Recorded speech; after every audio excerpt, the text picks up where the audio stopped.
Hey. So the fact is, the Mellon Felons executive orders are threatening Black folks' ability to build wealth.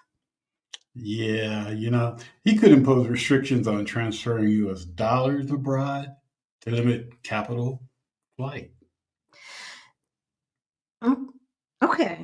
That will make it harder for Black folks to build foreign wealth, to build, to like buy properties in foreign places. You know what I'm saying? Due to the limits on spending money overseas. Yeah, and he could also cause delays and additional fees on wire transfers for down payments or property maintenance. So, although we own 2 rental properties in the United States, we are accidental landlords. We didn't mean to be landlords, y'all. Y'all. We are accidental landlords. What is an accidental landlord? An accidental landlord is someone who owned a home and who decided to rent it out, right? Like instead of selling it. That's an accidental landlord. That's what we are. And so there's little time to waste with the Trump anti-American train pulling out of that station. Mm-hmm. So let's get to it. Yeah, but first we should introduce ourselves. Hey, y'all. My name's Elise. And I'm Rick. Welcome to Our Black Utopia. On our channel, we talk about money, travel, and retiring abroad. We help folks who look like us, who are getting close to retirement age and forgot to plan, get their money straight so that they can retire on time or maybe even early. Early is a good thing. Yeah, early is a good thing. All right, sweetheart. So what are we talking about today? So today we're talking about how Black Americans can build wealth abroad. All right, so sweetie.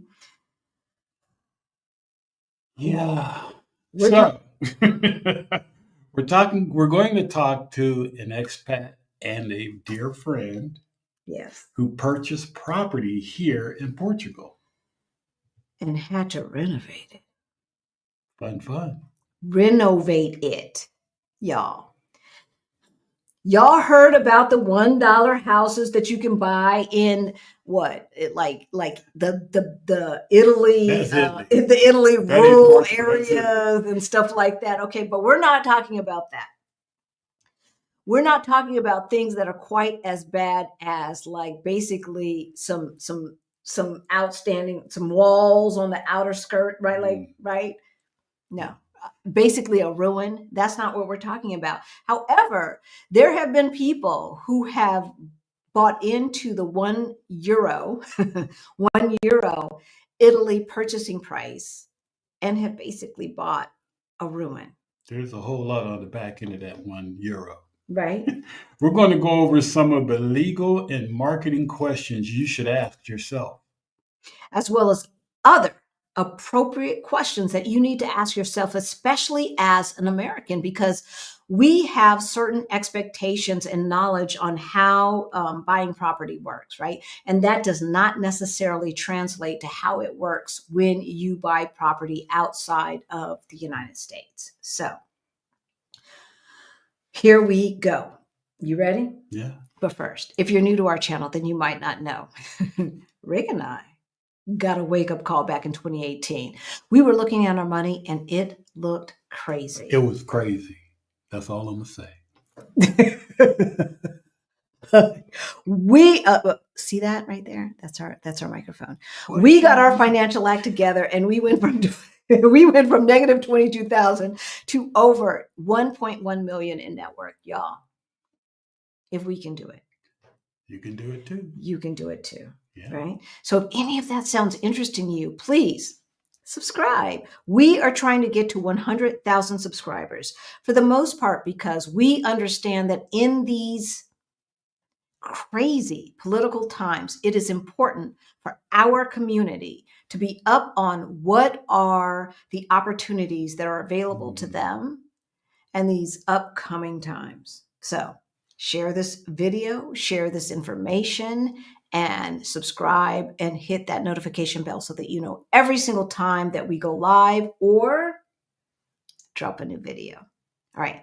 So we are going to bring our person on board, and we'll get to our questions. We are going to recognize all of you guys who are in the chat already putting Q's in front of their questions. It's like, Q's y'all, and I love y'all. I love y'all. You know the drill. If you have a comment or question that you would like us or our guest to ask, put a Q in front of it and we will get to it. All right. Go ahead. No, go on. If you're on Facebook or if you're on LinkedIn, hey, let us know that you are logging in from there. And here we go. Say hello to Nicole. Hey, Nicole, how are you? We love you. Thank you so much. Oh my God, it's so nice to see your faces. Boa tarde. So for all of, right? So or actually for us, it's boa noite. Yeah, but it feels like boa tarde, let's be honest. Yeah. Right, because the sun just went down. We're not used to this. It's an hour forward today. So y'all, our time just changed this week. And I don't know. I was like, wait, what? She was tripping. I was like, it happens every year. I know, my alarm went off for you guys. My alarm went off. I'm like, wait, it's time already? It's still light outside. Exactly. Yeah. Exactly. All right. So why don't you introduce yourself?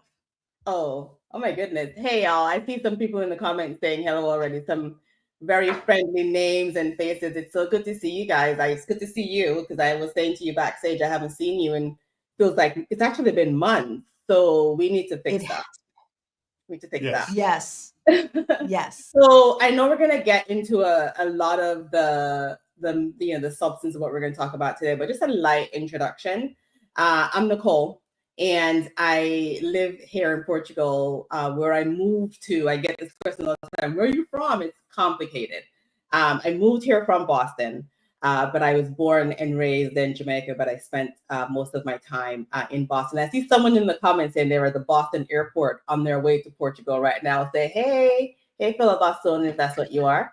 And like you mentioned, and we'll talk about more, as I moved to Portugal, bought a 120-year-old building, renovated it, building with units, which we'll get into. And I'm not an accidental landlord. Here in Portugal, I became one in the United States and have several properties in the US that are rented out as well. I am in the business of travel and wine and hospitality and all the things that are fun. And that's it for now. We'll get into more. Yeah, absolutely. When did you move from Jamaica? When I was 15. Oh, we won't say what year, Halisi. I know we're not going to say what year. We're just going to say what age. When you were a baby. When I was a baby. No, when I was 15. Yeah. I don't want to get into geopolitical bullshit, but to me, it is like for all of our Black folks. Geopolitical bullshit, but let's get into geopolitical bullshit. Let's get into it. Because for all of our Black folks who are not born and raised in the U.S., but who are naturalized citizens, is this a BS or what?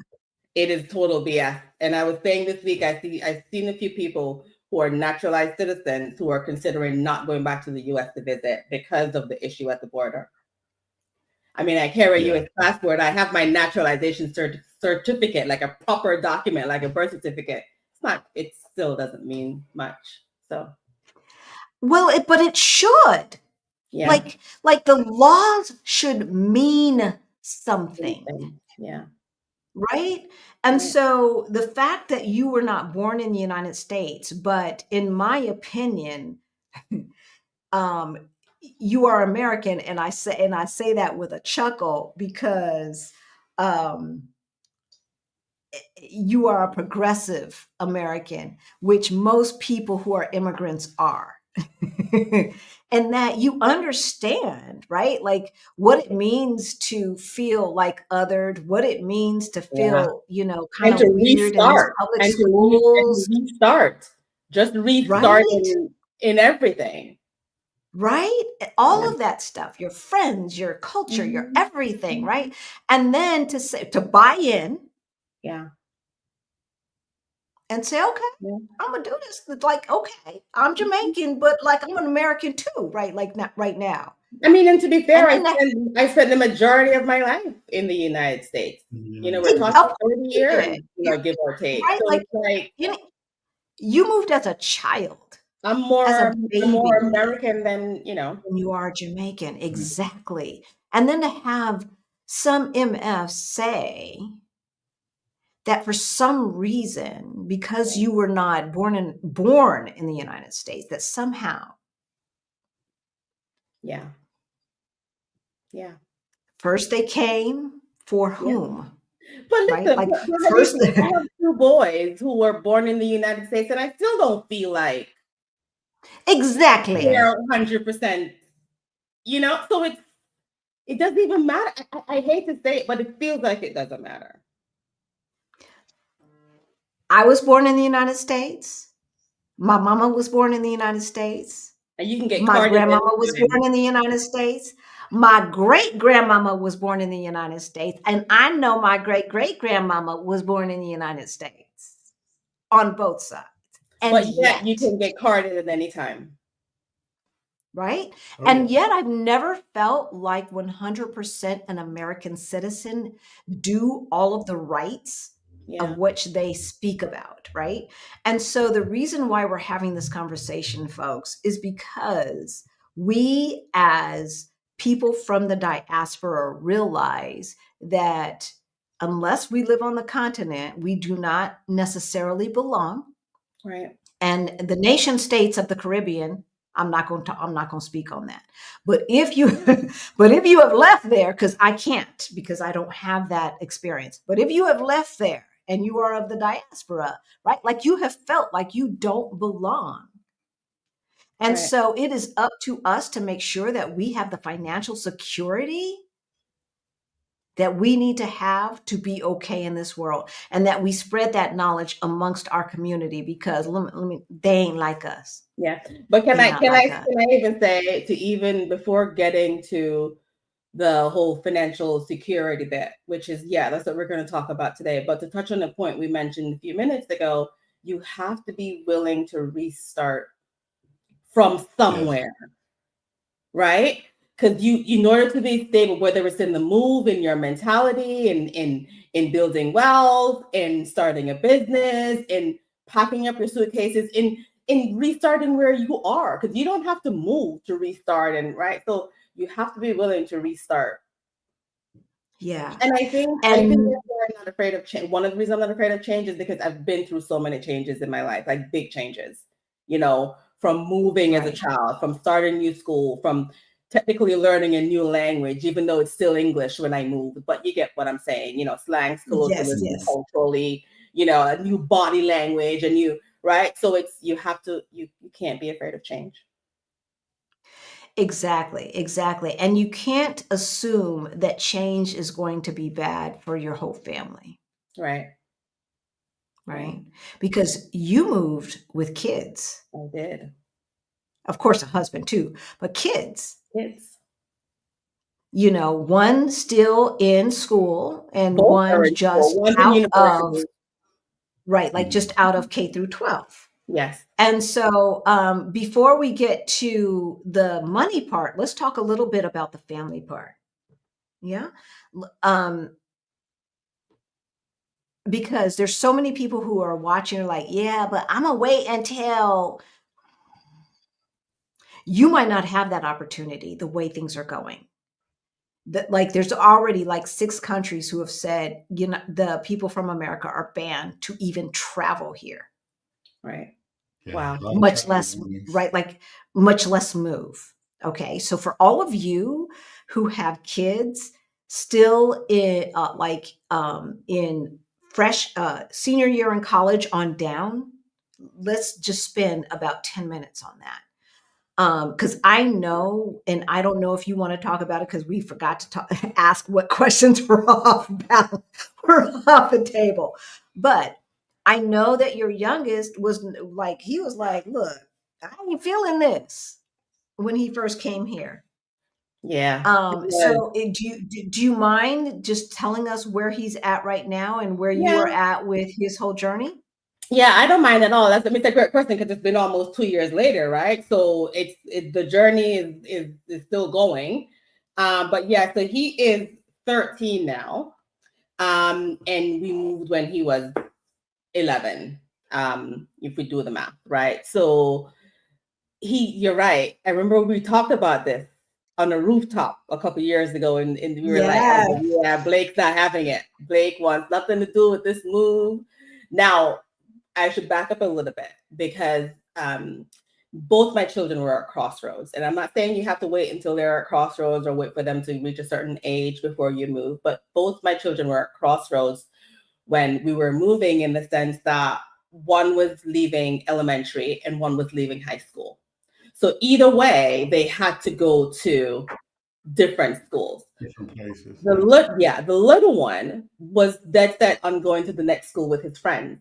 And I should point out that he's a beautiful, friendly little boy. He doesn't make friends very easily. And so when he's made a friend, that's the friend. That's it. And by the time we were moving, he had made his friends, his 2 or 3 friends. That was the core of his life, right? And so that was a little difficult for him. But also too, we've made very difficult decisions in life for our kids, as you know, right? I mean, as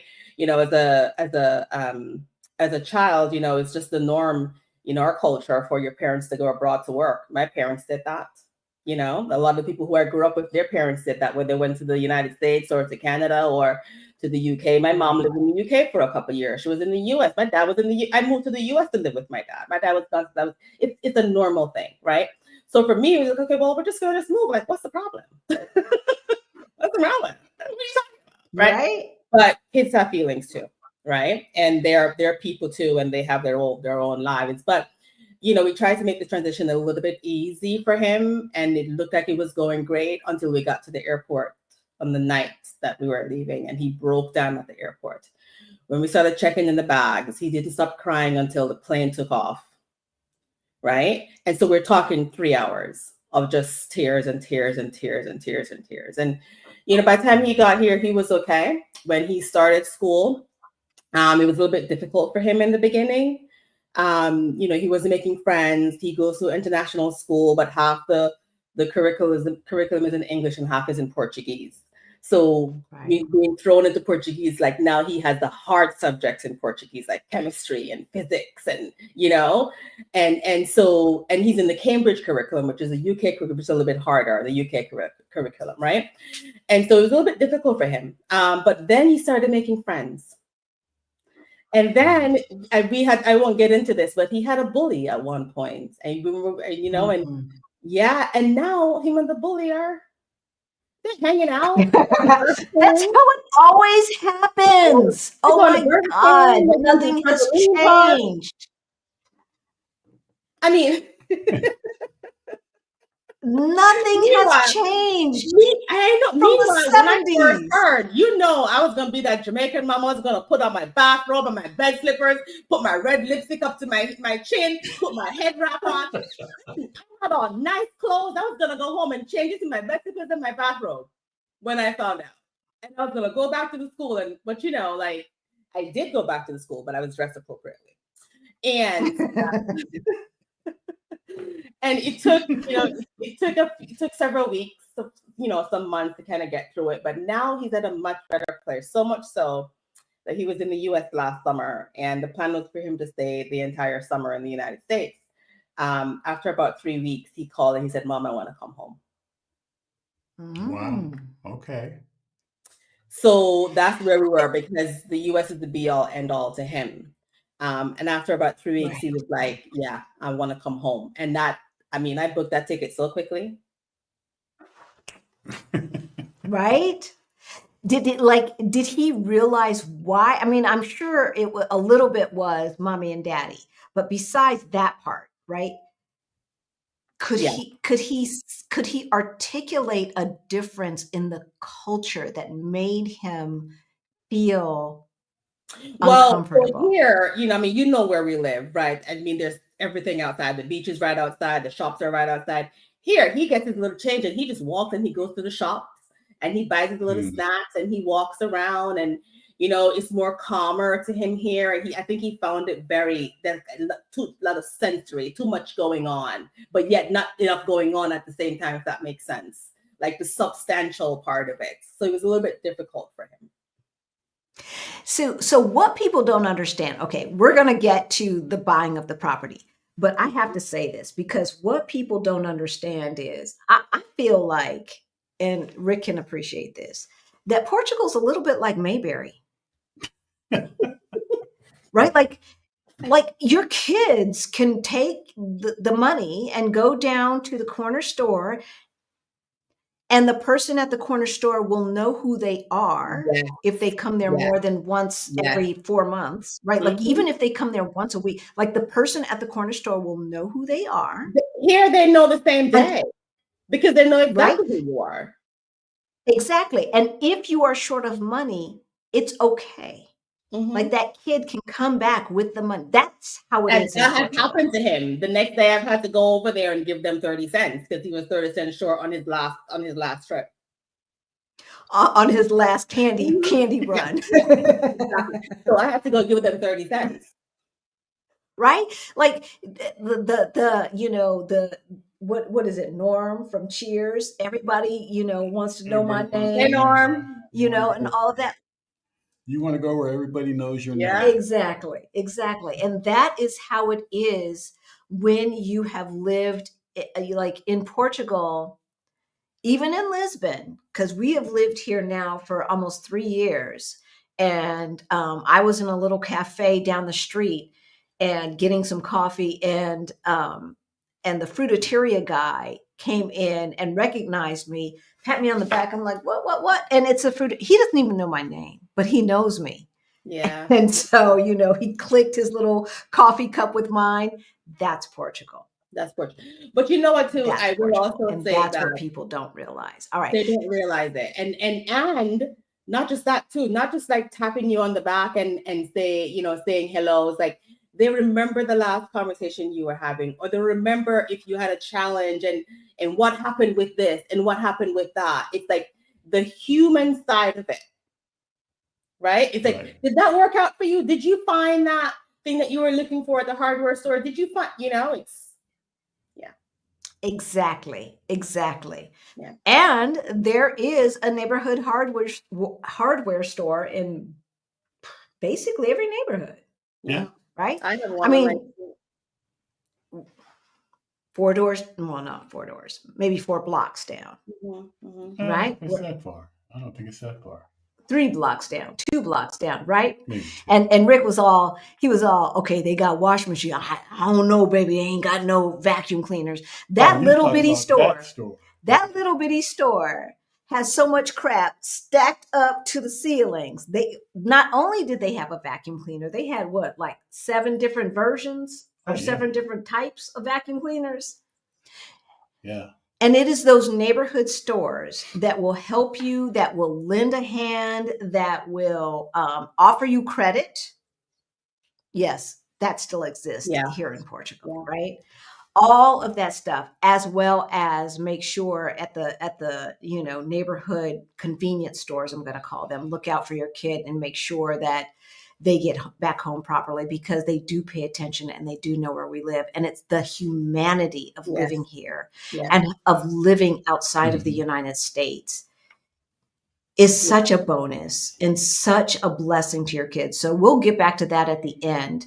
It is. Because I can just point out real quick because, the eldest one, if I can just show the difference between the two, is we talked, the eldest one, he's 19 now and he's in university, or he'll be 20 in 3 weeks. Jesus Lord. Oh, wow. That was quick. Yeah. That was quick. Sorry, that one just hit me. Ooh, that happened live. So, and he was ready to move. he had his, I think the last couple of years of us being in the United States, he was ready to go. He saw the benefit to it.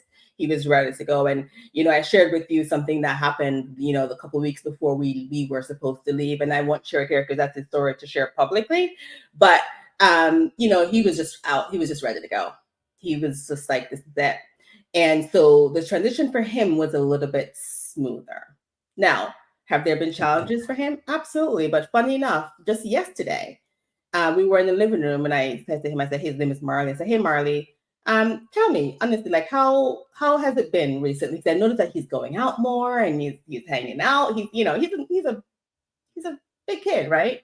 And he said, you know what? It's much better now that I have my community. Meaning, he's like, it's much better that I have more friends. Right. And right. I notice a lot of little things with him. So it's night and day in terms of the transition. But Okay. I have noticed that after a year or so, every single mommy that I have spoken to has said that their kids are doing great. Yeah. Even because I've spoken to, I'm going to tell y'all, to 2 or 3 mommies, those first 6 or 7 to 9 months were a little difficult, right? It's hard to adjust. We're talking about a new language, a new culture. Yeah.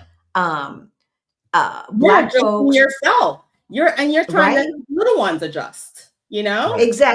Exactly. And Black folks who are not from the Americas, but look like you. And so you expect certain things, right? Like even our kids expect certain things from the people who look like them, but they're of a totally different culture. Right. And so, yeah, all right. So we're already almost 30 minutes in. Let's get to the point. Yeah. What inspired you to invest in real estate in Portugal? Oh my goodness. I mean, we talked about this. I've always wanted to move to Portugal. And coming from the United States where, investment in real estate was something that we were doing for years, right?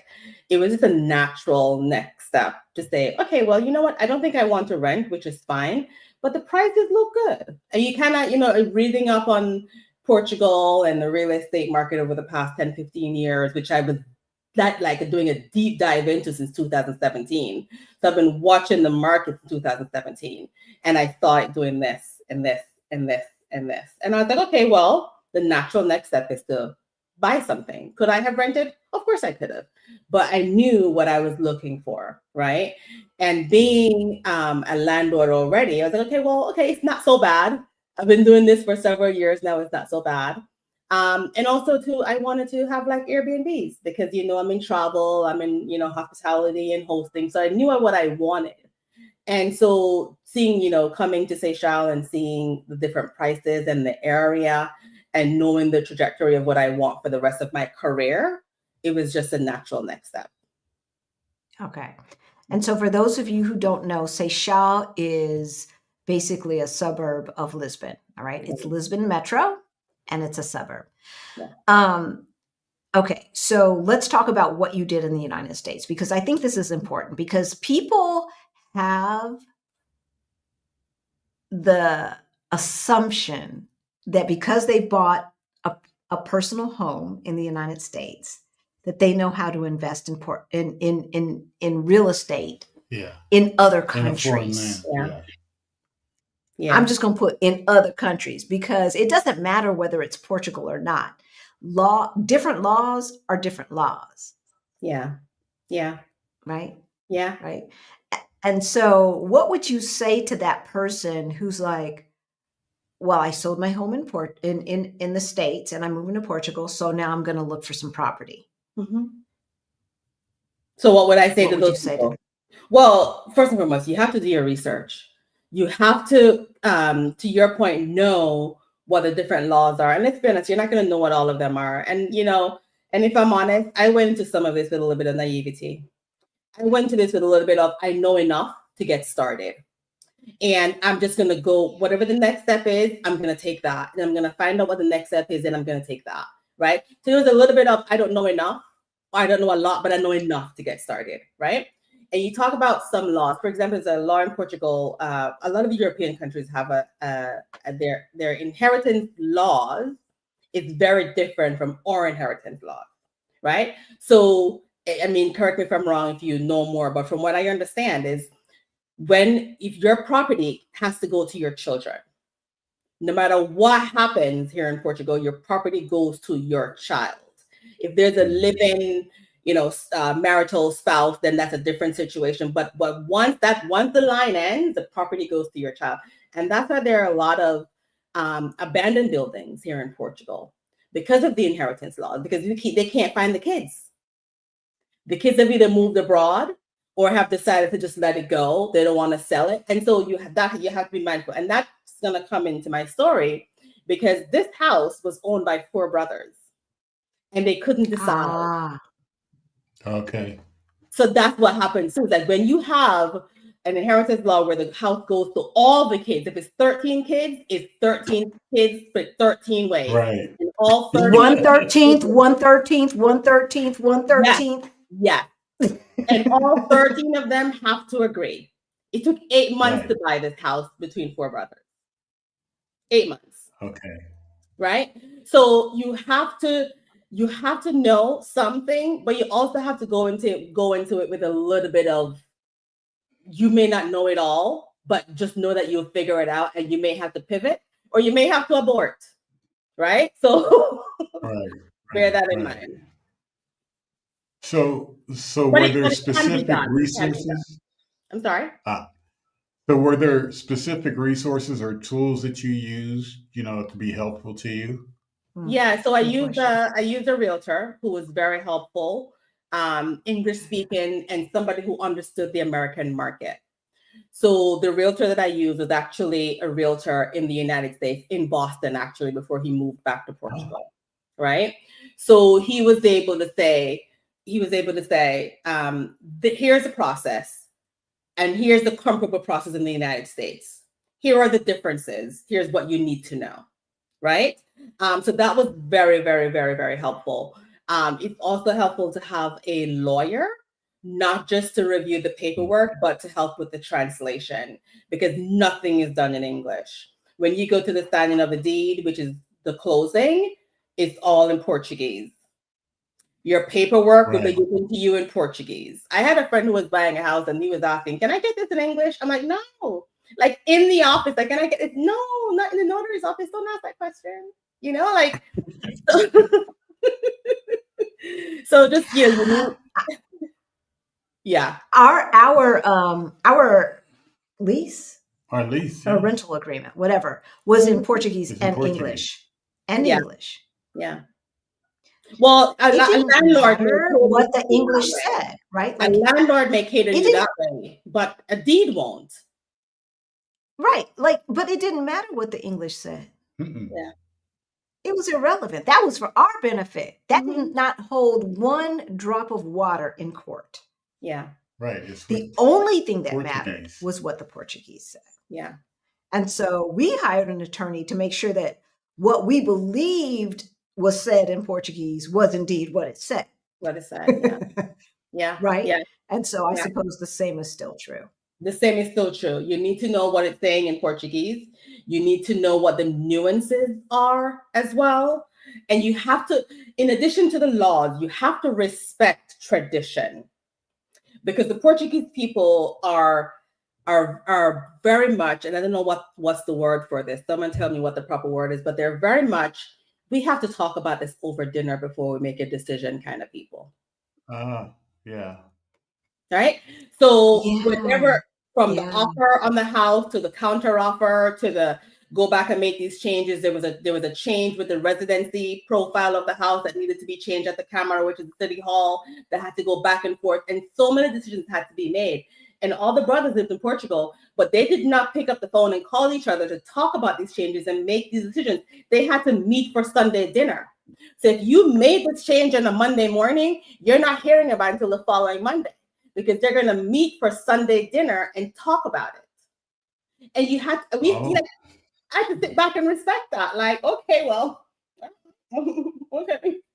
So there are unwritten rules, and and again, they're not all like that, but there are. No, but I think the bigger takeaway is that there are certain cultural norms Mhm. that we may not be aware of, and we need to understand before we try to first get into our feelings Yeah. about what the process is, right? Yeah. And then make some preconceived notions and all of that stuff, when really what is happening is this is just the way things are done, right? Yeah. Like, if four brothers have to come to an agreement on what's going to happen with their family property, then that's going to be done over breaking bread, and is not going to be done over a WhatsApp chat. And especially for a house that's been in their family for decades. Generations, right? Yeah, generations. Yeah, exactly. It's a 120-year-old building, and it's been in their families ever since then, right? So it's great grandma. Like, I mean, they might even have some. We want a family to live in there. We don't want it to be turned into this. We don't want it to be turned like you people's emotions. Yeah, right. They're invested in it. They're emotionally invested in, even though they hadn't had crap to say up until then, and they let it get to the point where A, B, and C, but still they have feelings about it. Mm-hmm. Right. And this is not going to be something that's done on a Signal chat. So, all right. Are we ready to bring up Signal? We're going to say hello to the people in the audience, because I just cannot help mentioning politics. Because they not like us. Don't do it. They not like us. They not like us.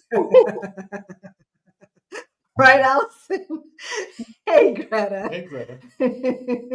Glad to see you in the chat. Shanora's in the chat. Isan Run. Hey, Tracy. Wonderlust. Well, I haven't seen you in a minute. Hey, good to see you. Vanessa is in the chat, and our other Greta is in the chat. Hey, Greta. Hey, Greta. Good to see you. Hope it's getting warmer up there in upper state New York. It should be. Right? Hey, Karen Louise. Are we going to South? I don't know if they're going to let us. You talking about if we're going back to the States? If they let us in the country? I don't know. They might not. So, Nicole, we have a family reunion in mid-September. And it's a family reunion. We're going to fly in. We're going to do the family reunion. We're going to fly out, right? But now it's like they stopping people at the border, looking through their phones, like seeing if they say anything crazy about Trump. Yeah. Oh, that's, you know what? Latoya, who you know Latoya. She was telling me that yesterday. Yes. I couldn't believe it. Latoya said that they're searching people's phones. I'm like, they can't do that. She said, yeah, yes, they can, and yes, they have. I was like, what? I mean, what are they looking to see if somebody said something wrong? Right. Or not wrong, but say right. Is that even a law? I mean, we need some lawyers in this chat, because like, if you're a lawyer, if you're a civil rights lawyer, and let us know, even for folks who are green card holders but not citizens, because in Mexico, I do know that you cannot participate in a protest. If you're not a citizen, but still a legal resident, right? So we're legal residents of Mexico, but we cannot participate in a protest until or unless we become citizens. But that is not the case in the United States. And I know that for a fact. Somebody's tripping. They're tripping. They're tripping.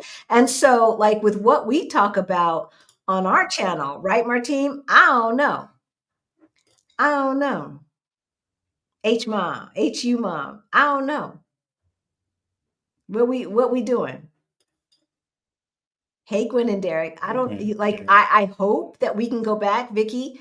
I hope we can go back Hey, and we'll meet him it's in Mexico. and it's gonna We be can go to okay. Mexico. But otherwise, we're gonna be celebrating Rick's birthday in Mexico in late September. So if you guys are in Mexico in late September, meet up. But otherwise, I don't know. I don't know. Like, do we fly in and then just go to our family like the day before? Is it safe? I'd go in the day before, but also a lot can happen between now and September. True. Right? Very true. Right, Paula? For the good and the bad. Yes. I'm just trying to tell you, like, I don't know. Hey y'all, we see you. We see we see you guys in the chat. We see you. There was one person that I wanted to give a special shout out to. Where is he?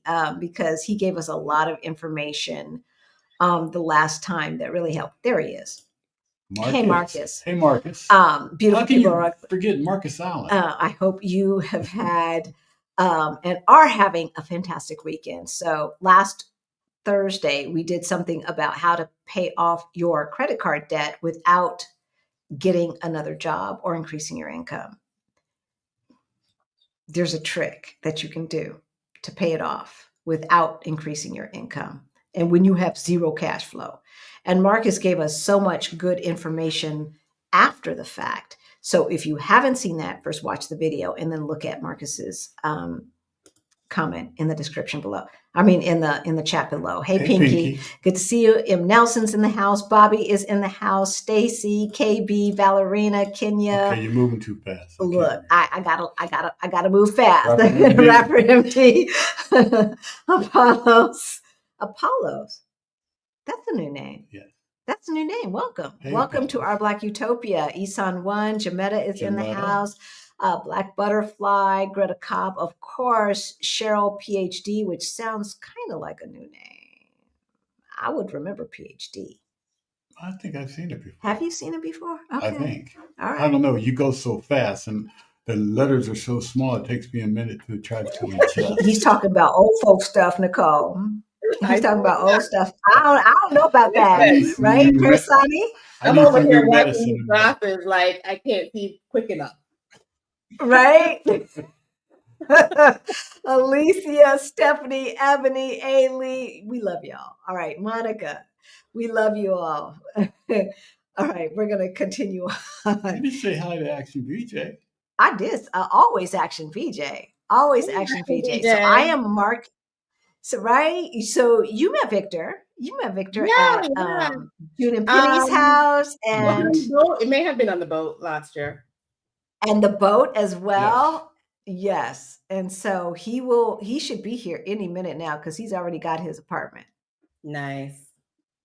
Yes, he's already got his apartment. All right, y'all. So I am marking the ones that I see with a Q in front of it to ask questions when we get to that portion. So if you have a comment or question, we're going to stop in between because I know that some of you guys respond to things in the minute and put a Q in front of it. And then it's like we've got to remember what you're referring to. So if the time has passed, definitely let us know what you're referring to just in case it's not obvious. Wait, why isn't I can't, you see that? You see how it's not letting me start it? There it goes. Because you do it too fast. No, I'm doing it too fast. Look, you see him? Hey, June. How you doing, June? Hey, June. You see how he acts? So in case y'all don't know, June and Penny, you know June and Penny. Oh, they live near Nicole. June and Penny. Yeah, I know. It's like, huh? No, I'm talking to the audience. Oh. I'm talking to the audience. Yeah. They live near Nicole. And so, so they're neighbors. They are right down neighbors in walking distance from each other, as a matter of fact. And the crazy part about it, Nicole, is that every single time we come over there to visit June, you're not there. I remember last time. We always come when you're. I just when you're by your house. I'm like, well, wave hi to it for me because I'm not there. Right. Oh, there's her house. Hey. Hey. All right. So we talked about. Did we talk why? Did we ask you why? Why Portugal or why the house? What? Both. Why the house we talked about? Why Portugal Yeah. why Portugal was because I came here several years ago and fell in love with the space, in love with Portugal. And I thought this was going to be it. And I thought, but I was thinking retirement. I wasn't thinking this is going to be, a few years later, several years later. I was thinking retirement. I was thinking 20, 30 years down the line, this is where I'm going to end up. Yeah. And so because I loved it so much, I was coming back a few times a year for just to visit for leisure. But then I was also coming for work. So I was doing travel events here because I'm in travel. And then at one point I was working closely with the Portuguese Tourist Board to do create content for parts of Portugal and wines and stuff like that. So I was coming pretty often, 3-4 times a year at least. And then it was during COVID, obviously, like a lot of us, where it was like, okay, all right. Time, in Jamaica, we say time come, meaning it's time. This is it. And after that, there was no turning back. Right. But I love the people. I love the place. It sets my soul on fire. It is where I feel more like home, more so than where I was born and where I grew up in the United States. It's like, it feels more like home to me. It feels like it doesn't matter. I'm not thinking about what's around me. I'm not caught up in my own head and my own thoughts. I am free to notice. I am free to breathe. I was talking to Latoya today about walking in silence. There's no need to be distracted, right? In the US, when I go for a walk, I need music, I need a podcast, I need something. Here, I don't feel the need to be distracted. It just feels good, So. And I think those soft things, those things that you can't quantify, sometimes get lost, right? Yeah. When it comes to like building your own Black utopia. Yeah. Right? Because it's not just about being able to afford, to buy X, Y, and Z. Right. And it's not just about being able to afford to travel to X, Y, and Z because now your cost of living is less. It's also, and equally, and even maybe more importantly, about peace of mind and a quiet of the soul. Yes. Right? Where there's not all of this distraction, because the bottom line is the United States is 100% obsessed with race. Yes. And if you are not white, male, straight, then there's always going to be that undercurrent that you are not quite enough, right? Yeah. You're not quite enough. And so there's all that other stuff that goes into that. And you're always trying to live up to that and all of that nonsense. And then the next thing you know, 90% of your life has passed you by, and you have not had a day of peace since you were like 11 or 12 years old. Yeah. And and that's the thing too, is like, reconciling, because I had a nice executive career in the United States, right? I worked for one of the top travel companies in the world, and I loved every moment of it. But there was also a moment like 15 years into it, you're like, wait, what happened over the past 15 years? I look in her, I'm like, who's that? You look older, girl. But I have I have, stuff to show for it. But my mind is like, it's almost like I don't know where it went. Where did the time go? My days feel longer here. Even though I'm working, my days feel longer. It feels like there's substance to it. Right? Yes. Count for what I'm doing on an hourly basis, and it feels good. It's a different, again, and also too, because I have two Black boys. To your point, is they need to know that they are enough. And I always Yeah. try to tell my boys, before you even see yourself as a man, before you even see yourself as a Black man, you need to first see yourself as a person. You're a person first and foremost. And you can decide whatever kind of man you want to be. You can decide whatever kind of Black man you want to be. You're not going to fall into any kind of stereotype. None whatsoever, because you're a person first. And I'm not saying you can't find that in the United States, because not everyone can move, not everyone will move, and not everyone should move.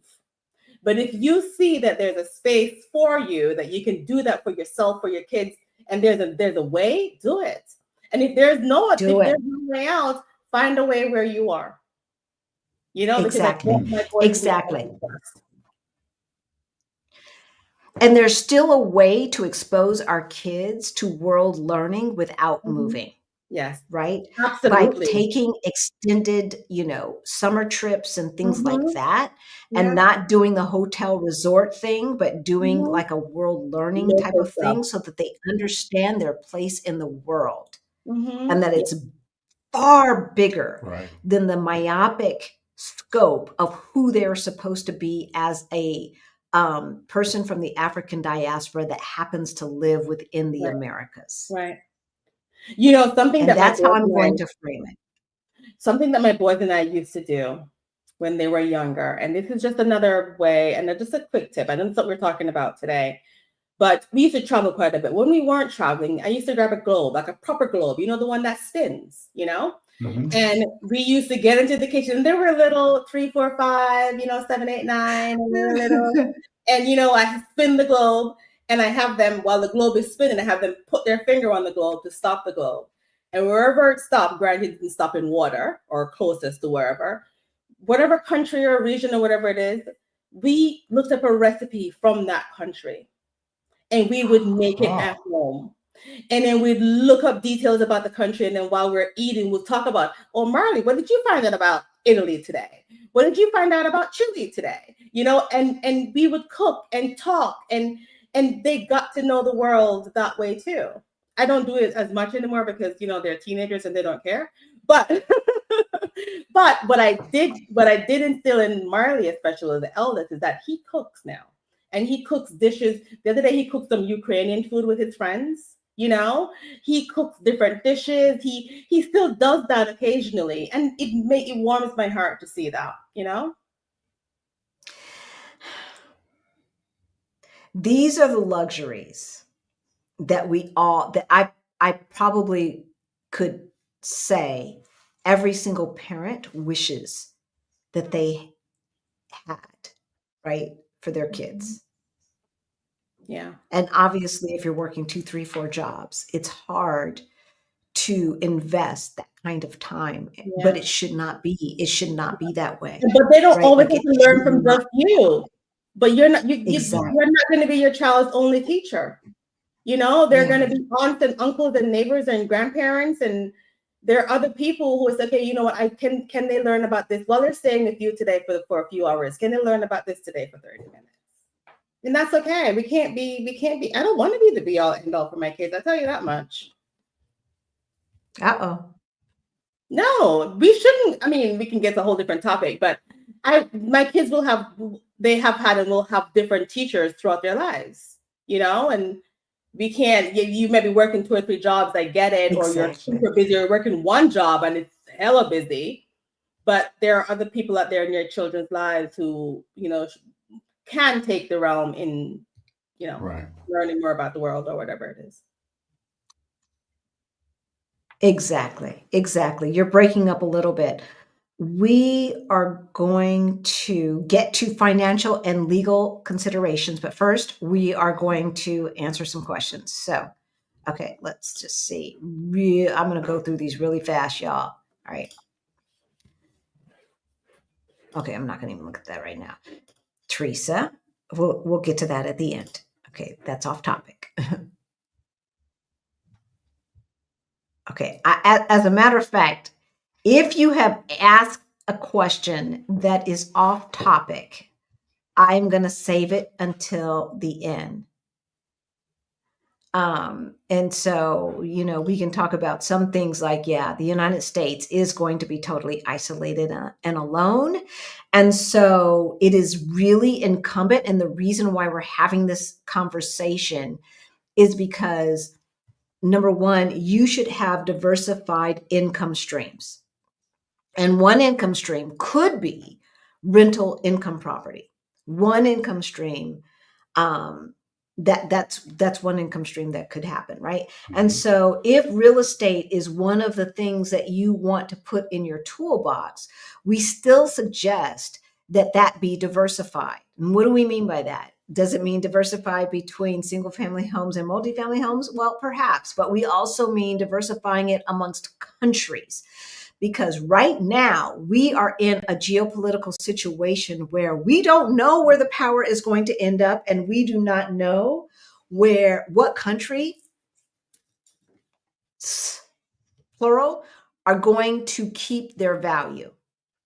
And so just like you invest in index funds and or ETFs, right? So that you spread out the risk. We believe that you should spread out the risk as far as your real estate investments as well. And so we want to talk tonight, or today, it's tonight for us because it's 9:30 here, what you should be thinking and the questions you should ask, because so many of our clients, the first thing that they want to say is, okay, so we're selling our house in the United States. And so we're going to buy where we move in Panama. We're going to buy where we move in Portugal and blah, blah, blah. But you don't understand that the market does not operate the same. You don't understand that the loaning, the banking process does not work the same. And that our expectations will not necessarily translate to what the realities are on the ground. Fair enough? Fair enough. Fair enough. And so that's why we want to make sure that we have this conversation today. Laws have never meant anything in the U.S. Selective enforcement of the law has always been the rule of the day in America. Well, yeah, especially when it comes to Black folks, right? Like, I mean, but we've never seen the kind of egregious bullshit that is going on right now. No. Yeah.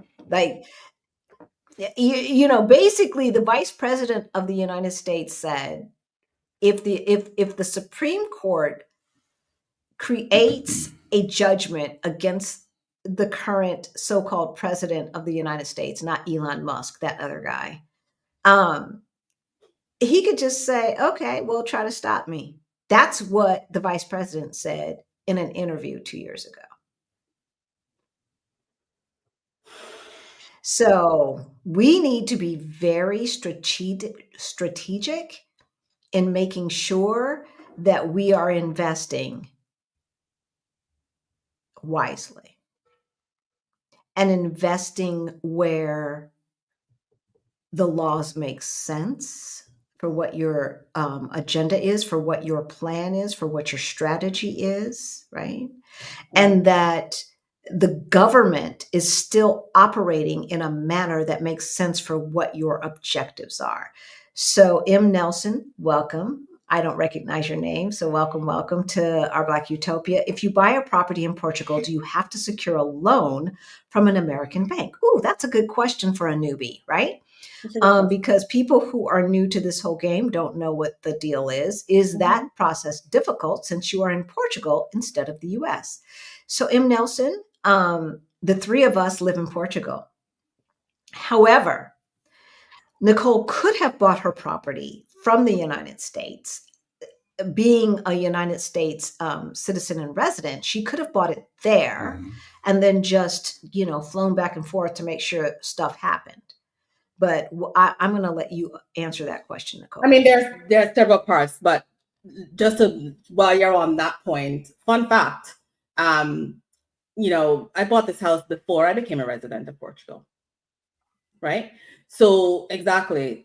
So I wasn't even a resident. I wasn't even living here at the time. I didn't even have my visa in hand at the time when this was bought. So you can buy as a foreigner. You don't have to be a resident of Portugal or a citizen of Portugal to buy a house, first and foremost.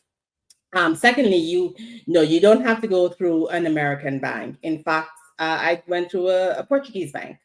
I have heard of people who have gone through US banks, and I don't necessarily know the process for that, but I know it's possible. But the majority of the people who I know, including myself, went through a Portuguese bank. Now, they do ask you for some things that an American bank will ask you for, like, your tax returns, your credit report, stuff like that, right? Even though they don't have a credit reporting system here in Portugal as they do in the United States, they can still ask you for a printout of that. But the process was very simple in terms of like what they ask you for.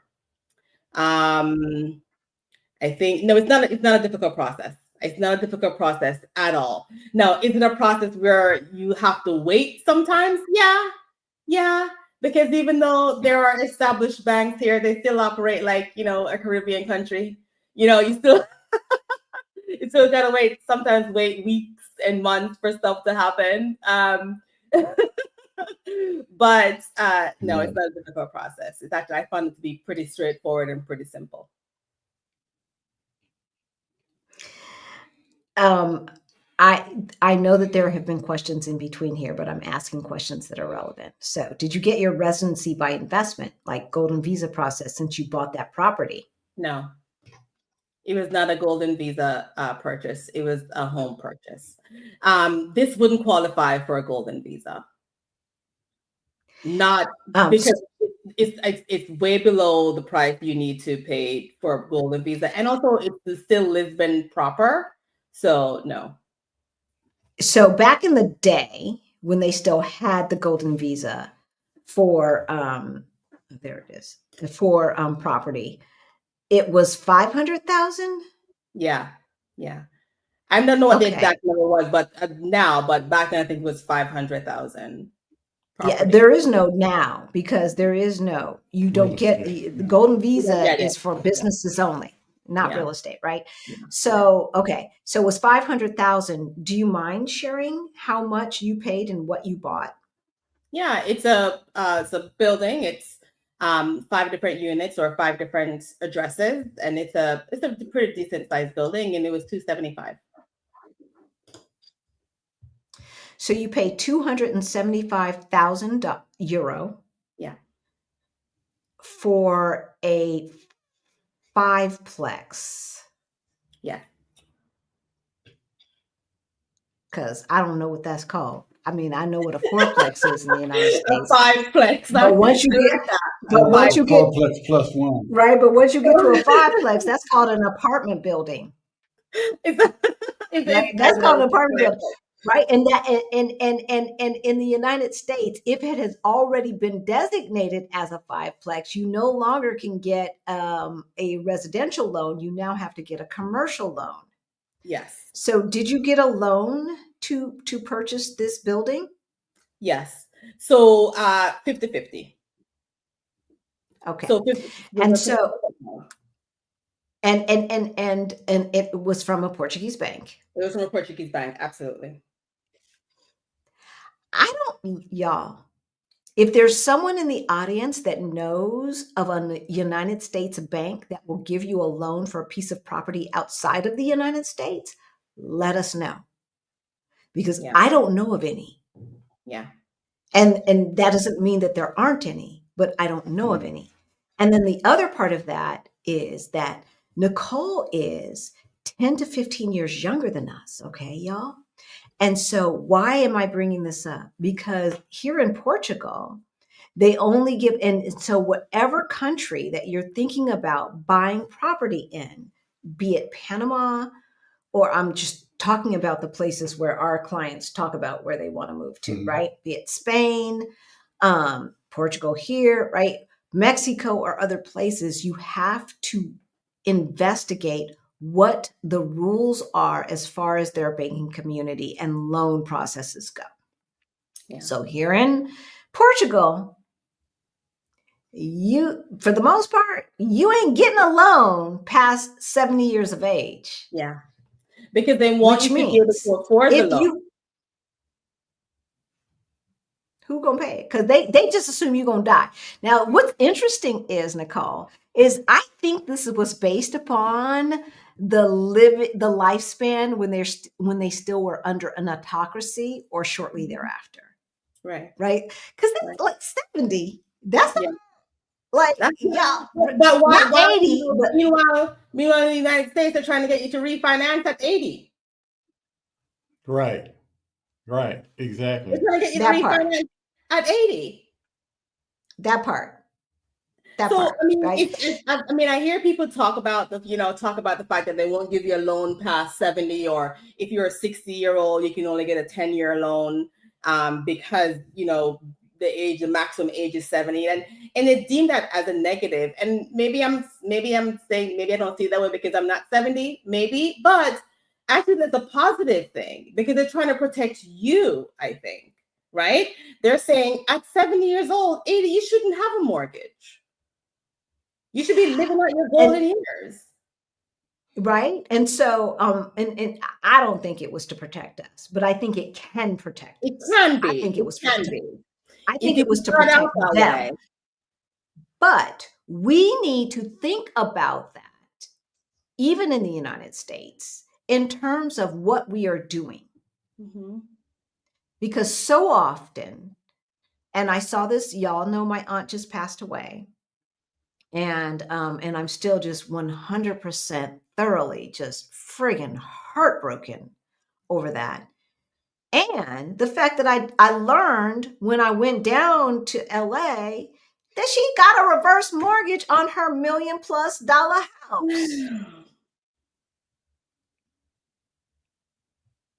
So while we think it's cute in the United States to give a mortgage whenever possible, realize that that has some negative consequences as well. Mm-hmm. Yeah. And even though not offering a 97% loan to a 65-year-old may seem cruel, it might be a blessing in disguise, is Yeah. what I hear Nicole saying, right? Yeah. Like, if you think about it, your ass does not need to be necessarily getting into some more debt. Trying to Unless you pay. are truly, truly, truly a real estate investor, your behind does not need to be getting into some more debt at 65, 75 Mm-hmm. years old, Mm-hmm. Mm-hmm. right? Right. I agree.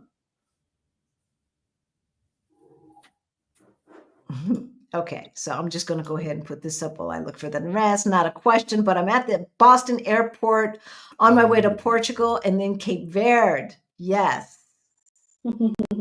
Yes, yes, yes, Safe yes, yes. travels to you. Yes, absolutely. As I am looking for other statements, the BS now is a wake up call for wise people to get residencies and citizenships in other countries. I don't think having one passport is truly safe for Black folks going forward.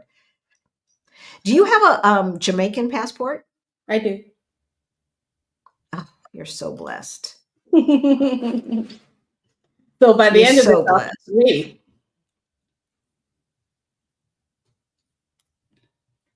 Did y'all hear that? Did y'all hear that? So in another two or 3 years, Nicole will be able to apply for her Portuguese citizenship, which means that she will have a passport from 3 different countries, 3 different nations. And let's not forget that Portuguese passport is also an EU. It's an That's EU right. ticket. That's right, which means that she can live in over 30 different countries, something like that, here Something like that. in Europe. Hi, Halisi and Rick and Nicole. Wish I was there with you. Just saying Hi, hello. No Laura. questions for now, since I'm likely here until 2027. Hey, Laura. Why are you there? Okay. So Laura undecided. She's got her own travel deal going on, and Yeah. I'm not sure why you got to be there until 2027. We'll have to talk about that offline because I I haven't seen believe. Laura around in a while. Laura came to Seychelles a couple years ago. Beautiful story around Okay. it. Yeah, it's Restarting. from somewhere first in your mind. I'm not Yeah. sure, Greta, what you mean by that. I might have missed that. Oh, it It goes back to what we were does. talking about earlier. We're She talking about said. you have to be able to restart no matter where you are. See that? Right. Yeah. So that's why I said we got to get to some of these statements because they will be out of context and I won't understand what they mean. Okay. Yeah, truly, truly, truly.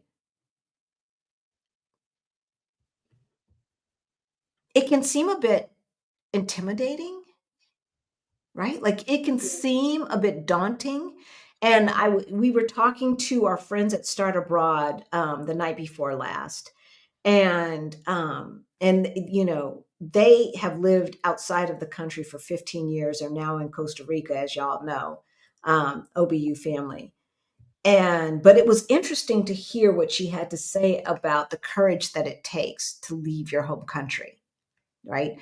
And Nicole, maybe for you, because you left involuntarily, I'm assuming, with your Right. parents. You left what was familiar and was forced by, because parents said this is what's best for you. That's how they Well, worked in my day. I don't know how they work in today's day, but kids did not get that much of a say in my day, right? We moving. When we moved from San Diego to LA, like not a big move, but still it was for me. Yeah, that's a good I did point not have a because say. I mean I didn't even move with my parents. I got on that plane alone, you know, because my mom stayed in Jamaica and my dad was in the United States and I was going to move with him. So it was, you know, it's like you said, your parents said, this is what's best for you. This is what we're doing. This is the plan. So it was involuntarily. Now, is it what we aspire to do as Caribbean people was to move abroad? Yeah, it's the norm. It's what you do. It's the natural next step. And I was okay with it because as a child, everybody wants to go to the United States, you know? Well, I say everybody, but you know, Right. we want to go to the United States. Back in those days, anyway. Back in those days, yeah, it's like that's what you do. You know, even now people still have those dreams regardless, right? So that's what you do. And I always like to say that, you know, the move to Portugal was the first one I chose for myself, right?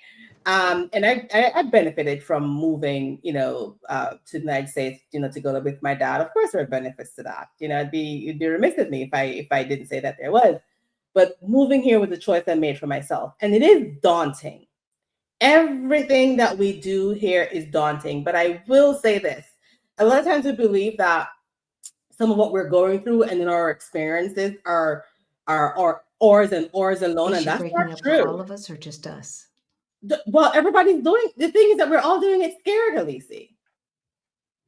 We're all doing it scared. Our experiences are not our own. Right. Other people are feeling. No, listen. Right. Sometimes we don't know what the hell we're doing. None of us know what we're doing sometimes. Even parenting, we don't know what we're doing sometimes. And we're just hoping that we're making the right decisions for ourselves and our kids. And we'll find out when the therapy bill comes. So, right? We sometimes Exactly. When the therapy bill comes. yeah, we'll know how much of a damage we did. Let me see how much I fucked up my kids. Just how much. Oh, damn, that's a scroll. You know, like. But my point is that it is daunting. It is daunting, but you have to know why you're doing it, what you're working towards, and just know that just because you may see a reel on social media, you see the highlight reel. There's a lot of fear behind a lot of what we do, but we're doing it anyway. We're doing it. You know, in fear. We're doing it scared. It's just some days I don't know what I'm doing, but I just know I need to move forward. You know, we've seen some. I'm sorry, I'm laughing so hard that I'm getting tears. We've seen some circumstances where people have moved, and even lately, y'all, okay, because I know we talked a year ago about people asking about food banks and like quote unquote Section 8 type housing and stuff like that. And now we hear of somebody who's over on this side of the world who is like crowdfunding and nonsense like that. And it it concerns me that, like, are we making this whole journey seem easier than it is? Yeah. And so I'm glad that you talked about, some of the trials and tribulations, some of the difficulties, because look, y'all, it is straightforward, but it's not easy. No. Like in the United States, to immigrate to the United States, as evidenced by the fact that they have been rounding up green card holders and disappearing them. First, they came for the union workers. Then they came for, okay. So just the fact of that, there is not an easy pathway to citizenship in the United States. There just isn't. For Portugal, there is. I'm not saying that it's easy, but I'm saying it is straightforward. Yeah. So at least you know what the criteria is, and there's not this like opaqueness, if you are beholden to the PM, then you can get residency or some nonsense like that. Like that's not a thing. It might be a thing today for the United States, but it's certainly not for Portugal. So if you buy a property in Portugal, do you have to secure a loan from an American bank? We answered that. The answer is no, and that and I suppose if you could somehow secure a loan from an American bank and you came to the table with some money, it wouldn't make a difference where you got the loan. Okay, so that's first and foremost.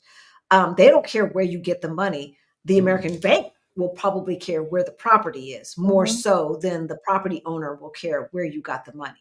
And I also think it's important to establish a relationship with banks here. And if you're planning on living here, I think it's important if you're getting a loan. I mean, I'm not telling people what to do, but I think it may be helpful to get a loan from a Portuguese bank to show that you are committed to the community in case you need to go back to buy something else, another house, a car, whatever. It's which I've done to go back and say, okay, I need this now, right? So I think it's helpful to build a relationship with a Portuguese bank. I think it is too. Because Portuguese banks are going to support Portuguese investments. Right. An American bank that might support a Portuguese investment today could be persuaded or dissuaded from doing that tomorrow. Yeah. Right. And so developing those relationships, if this is the route you want to take, can only be in your best interest. Yeah. All right. So CK was at our Move to Portugal summit, and your story during the summit inspired her. Can you talk about your move abroad plan before you moved to Portugal, specifically how you scouted and purchased before your move?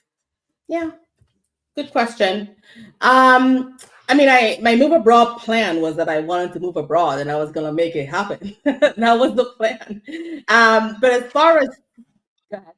And you've got 2 kids and a husband. Yeah. It was we're just So going to this is a whole family. Okay, this is the whole family. But right. Okay. Exactly. But as far as scouting goes, I knew I wanted to be in Lisbon or in the Lisbon area. But to be fair, when I first started looking, I did start looking in Alentejo because I was thinking that I'm gonna get a vineyard, a bed and breakfast. That's a dream, like I'm gonna have a little mini hotel, And then I quickly realized that there's no international schools in Alentejo. And I was like, okay. Oh, I forgot about the kids. So then it had to change to Lisbon, which is fine because I love Lisbon, and I actually am happy this is where I ended up, because even though I came from the suburbs in the United States, I feel so much better living in a small city, So as far as scouting goes, I started looking, once I started looking in Lisbon, I was looking all over the place until the same realtor who I mentioned said, and he knows that, I came from New England. I'm a New England girl. Okay. I love New England and the islands, Cape, Martha's Vineyard. And he said, have you thought about Seychelles? It gives me that Cape Cod vibes. And I said, where's Seychelles? I don't know. And he told me about this apartment building that we're building up here. And came to look at the apartment. Wouldn't work because we needed a 4-bedroom. and because the maximum they had in there was a 3-bedroom. But I ended up liking Seychelles. The apartment didn't work out, but the town. And so once I was narrowed in on that town, that's where the search began. Right. So I'm a total, Jamaican saying is spirit tech. Like my spirit take the place. Like my spirit loves this. My soul says yes. Right. Right. And once I knew this was the place, I just started looking here, and that's how I ended up in Seychelles. It just occurred to me, every person that we know with a car has kids. Yeah. Except for one, maybe. And her car's like a hoopty that she just uses for weekend trips. Yeah. And it stays parked, like 95% of the time. So yeah. Did your husband or your kids prior to have like major, I know your younger one was like, but was there general agreement, or was it you just like leading the bandwagon? No, there was general agreement. Okay. There was general agreement. I mean, the idea initiated from me because I came by myself the first time, but it was general agreement. Okay. Because so often we have clients whose the husband is a little bit risk averse. I wasn't. You were the leading the cause. But you were looking at me like, yeah, because you're a husband. Okay.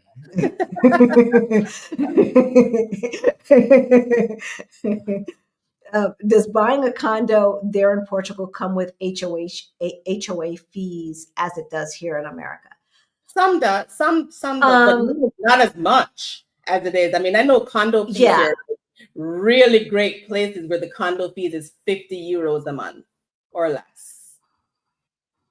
Yeah, because see here, like, let's just talk about an apartment building, and I'm going to do this really, really, really, really quickly. So you have major complexes that could be condos in the United States. And it's not surprising to have 4 to 6 units on a floor, where the average here is 2 per floor. And it is not unusual for the building to have a central water heater, a central furnace, right? And other types of infrastructure issues, or things that need to be taken care of. Okay. So that's condo or townhouses. You get the point, right? Like there's grounds and stuff like that. Here in Portugal, the buildings are smaller. The hallways are not air conditioned, nor are they heated, baby. Okay. So on the one hand, you're not paying HOA fees towards the heating and or the air conditioning of the hallways. So that's not a thing. Usually what you're paying HOA fees for is someone who's going to keep the common spaces clean. And so it's minimal. And then you may be paying extra money for when they have to paint the outside of the building, right? If there is an elevator, service the elevator, the trash. Right. I mean, like whatever here in fees. Seychelles, there are a lot of apartment buildings that has a doorman or a pool. So the bigger apartment complex, and even then, it's still like 50 euros a month. So like they have a doorman, they have a nice lobby area with, a gym. Some of them may have a gym as well.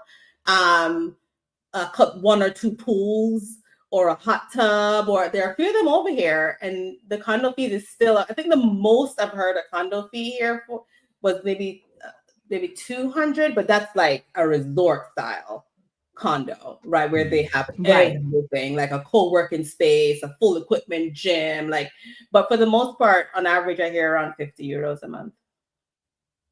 Yeah. Yeah. It's not the same because it's not expecting the same. Right. And so I want to make that clear, because when you have HOA fees in the United States, you want to make sure that they're covering everything that your investment needs them to cover. Right? Yeah. Like having low HOA fees are not necessarily a good thing if you are responsible for the sewer system, for instance. That's a thing.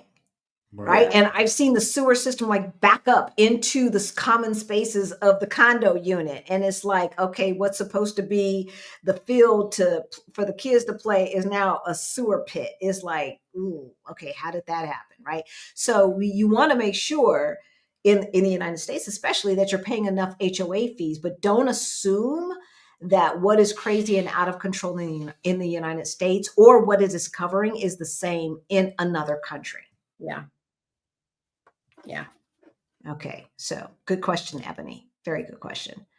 Let's see before we go on. I buy a condo. Okay, let's see. Buying a condo there in Portugal. Okay, we answered that. So she asked it twice. Okay. All right. So that's all I see. All right. So let's move on.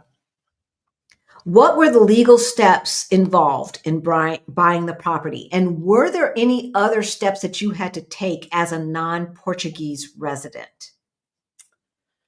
As a non-Portuguese resident, no. I mean, so it all starts with the offer, right? And the step that's called the CPCV, which is basically the purchase and agreement. Very similar with the United States. And then, the timeline for that was generally the same. I think I may have mentioned that the only legal step that had to go through was because the house is 120 years old, and there's a law that's like, if the houses were built before 1951, for the most part, they weren't registered as a residential dwelling. And so because this was 70, 80 years before that, it wasn't registered as a residential dwelling. And this was actually, I think, I'm glad that, I was going through a bank, because if I was just buying this outright cash, that wouldn't have come up. But the bank was like, oh no, this is not registered, so we need to get this done, because they're trying to dot all their I's and cross all their T's. They're a bank. They're going to do things efficiently and effectively, right?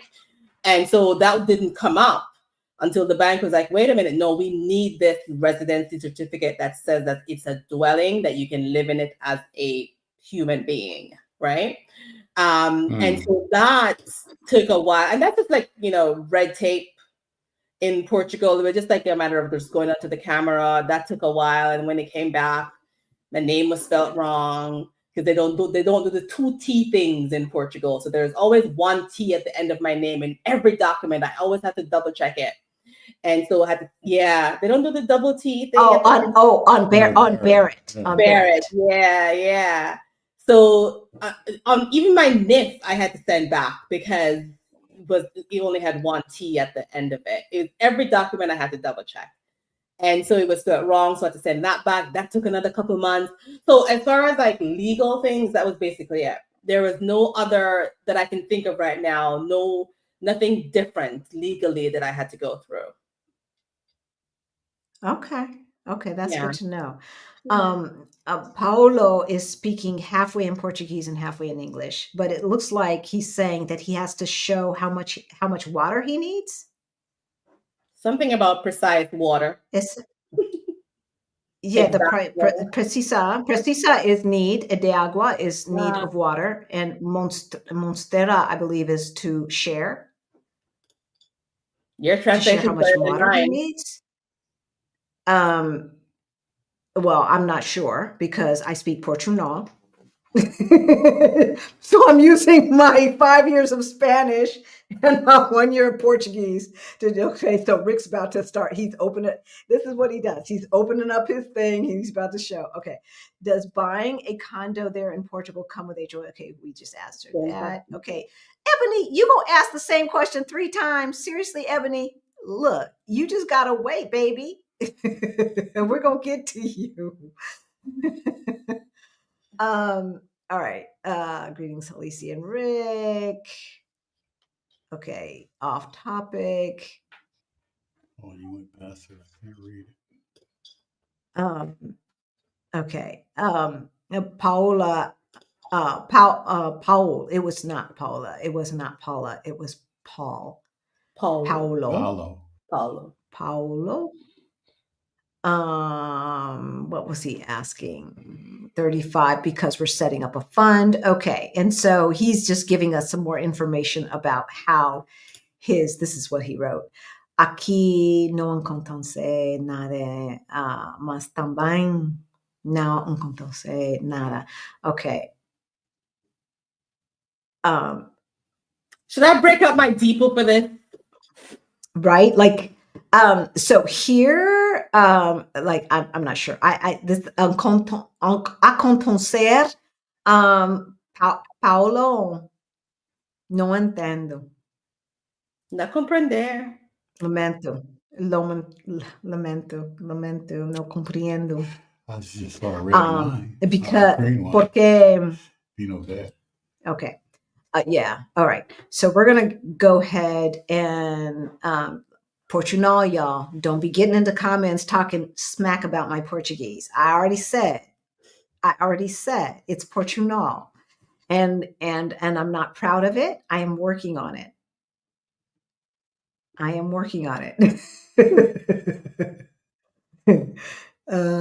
Even wait, Europeans say how much, okay, all right, Rider Skater. We're going to get to all of your interesting comments that don't have anything to do with buying a condo. We answered that. All right.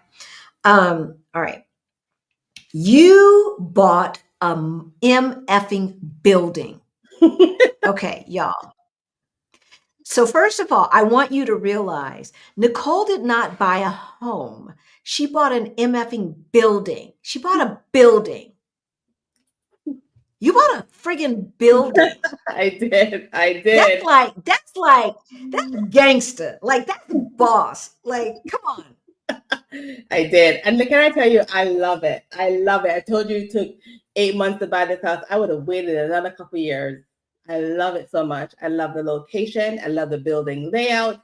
I love the size of it. I think it's a perfect size for a landlord in Portugal. You know, and I mentioned that it has 5 different addresses. So a couple of the units have been renovated. Not a couple, they've been renovated and they're rented out. Okay, which is great.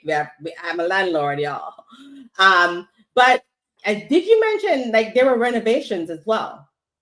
Like full blown. Yeah, we're gonna get into that. We're gonna get into that. That's where I was going. That's where I was going. Home chick bought a building, y'all. See, we didn't get into that. She bought a building. I probably should have led with that. She bought a building. I mean, we did say a multifamily home, but sometimes when we say a multifamily home, we like think of a fourplex that all you got to do is put some lipstick and rouge on it, right? You're gonna replace some countertops and maybe the flooring and some of the lighting and call it a day. But that's not what you did. Tell us about what you did and what you purchased, and then what you had to do. Okay, so yeah, there's a building, historic building, the historic center of Seychelles, which means that there are historic laws that come with the building when we're talking about renovations, right? So you can't do any changes to the outside of the building. It all has to be on the inside. There are laws against it. There are things you have to apply for if you want to make changes. Like, it's the whole thing, right? And I saw a question earlier, which I'll just answer now, which was, how did you find somebody to do these renovations? At first, I didn't come in thinking I wanted to do renovations. It was like, you know what? I like this building. This building, again, my soul says yes. My spirit takes it. Okay, so it feels right. There were parts of the building on the ground floor, the 2 bottom units on the ground floor hadn't been lived in for about 30 years. So those were proper ruins. Okay, proper ruin. It also came with a commercial space, by the way, just FYI, which I have some, we'll talk about some other, I'll come back on and talk about what I'm doing with that space in the future. But it has the commercial space, and it has the units in the back hadn't been lived in for about 30 years. So it was proper ruins. The duplex at the top it was livable. You were going to say something. You were going to say something, Alicia? No. Okay. Yeah, so those had to be renovated, obviously, for it to be lived in and rented out. So, I mean, I found myself a good contractor, total happenstance, found him on complete accident. When I tell you the stars were aligning to make me realize that I was doing the right thing, you know, Portuguese, but English speaking, because he was born in South Africa, but he's Portuguese. And so there was no language barrier. The work ethic on the team, it's like, when he says they're coming at 8 a.m., at 7:55, they're walking through the door. And at 8 a.m., you're waking up. Okay, if you're asleep, you are waking up because they're making noise. And that is not typical Portuguese. It's not. It's not. That's And they take their lunch, then they take a coffee break, and by 5 o'clock, they've packed up and gone. Okay. And the team is, if you've ever seen, Under the Tuscan Sun, where she has this Polish team working on her house, and she just came to love all of them. By the end of it, they were all weird, but also lovable. It's the same exact thing. Right. My contractor, his name is George. He doesn't like it when I call him my contractor. Says, "I'm your friend." I'm like, "Okay, fine, George, you're my friend." Oh. So the team, they've just been amazing. But the renovations took about a year for everything to be done, meaning like the duplex that I live in, the apartments that needed to be done, like everything was like right on schedule. When I say right on schedule, I mean like not even a week. I think we're like 2 weeks over schedule, but that was my fault because let's say my fault. I mean, like last August, everything was shut down. I didn't put in some of the orders in time for like the tiles or whatever. And in August, everything shuts down. So it gets delivered like 2 weeks late. But other than that, everything was right on time, right on target. The quality of the work, I absolutely love. The relationship was great. It was actually, I thought it went much smoother than I thought it would. But also that's because I had to, not that I wasn't involved in it. Some of it I trusted my contractor, my friend, to make decisions on.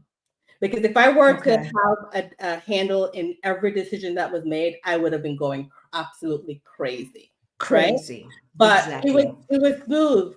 I mean, there were times where, I'd be, somewhere else and he'd call and say, "Okay, you need to come to take a look at this." And I'm like, oh shit, what's going on? Right.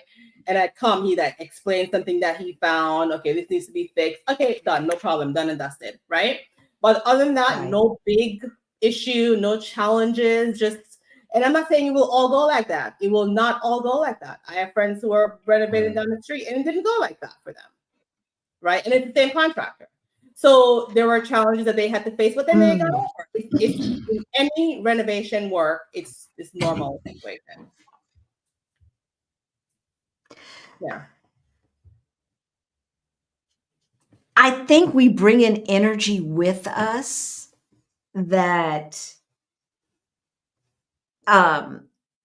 that affects the things that are going on in our life. So in other words, like it's interesting that you said everybody who worked with the same contractor did not have the same experience, although they didn't have a necessarily bad experience, just not as good. But I think all things being equal, sometimes it has to do with us and what we bring to the table and the energy that we bring to the table that does not get the same results. Yeah. I agree. Right. I agree. Right. And you have to, you're empowering yourself. You have to empower the people who are working for you too. Right. And that's how you lead a team. Yeah. My contractor may be the person who's leading his team, but I'd see myself as the person who's leading all of them. Right. And you have to be able to empower them to not just be taking, "I trust you," and make decisions, but make them want to do the work for you. Let me tell you, there's someone on his team, Lucas. There's a guy in his team. I call him a bull in a china shop. But let me tell you, when that kid says he's doing something for me, he gets so excited about it. He wants to do a good job. I remember when they were laying out the floors and I wasn't expected to come to the site that day. And I just was about to open the door and walk in. I hear him talking in Portuguese. No. He called me Donna Nicole. Donna Nicole, no. They wouldn't let me in because he wanted to surprise me with the floors being done. The other day he was painting the wall and he wrote my name in paint first on the wall. And, just a little thing, like the whole entire wall had my name on it, like a nice little design, and they want to do the work for you.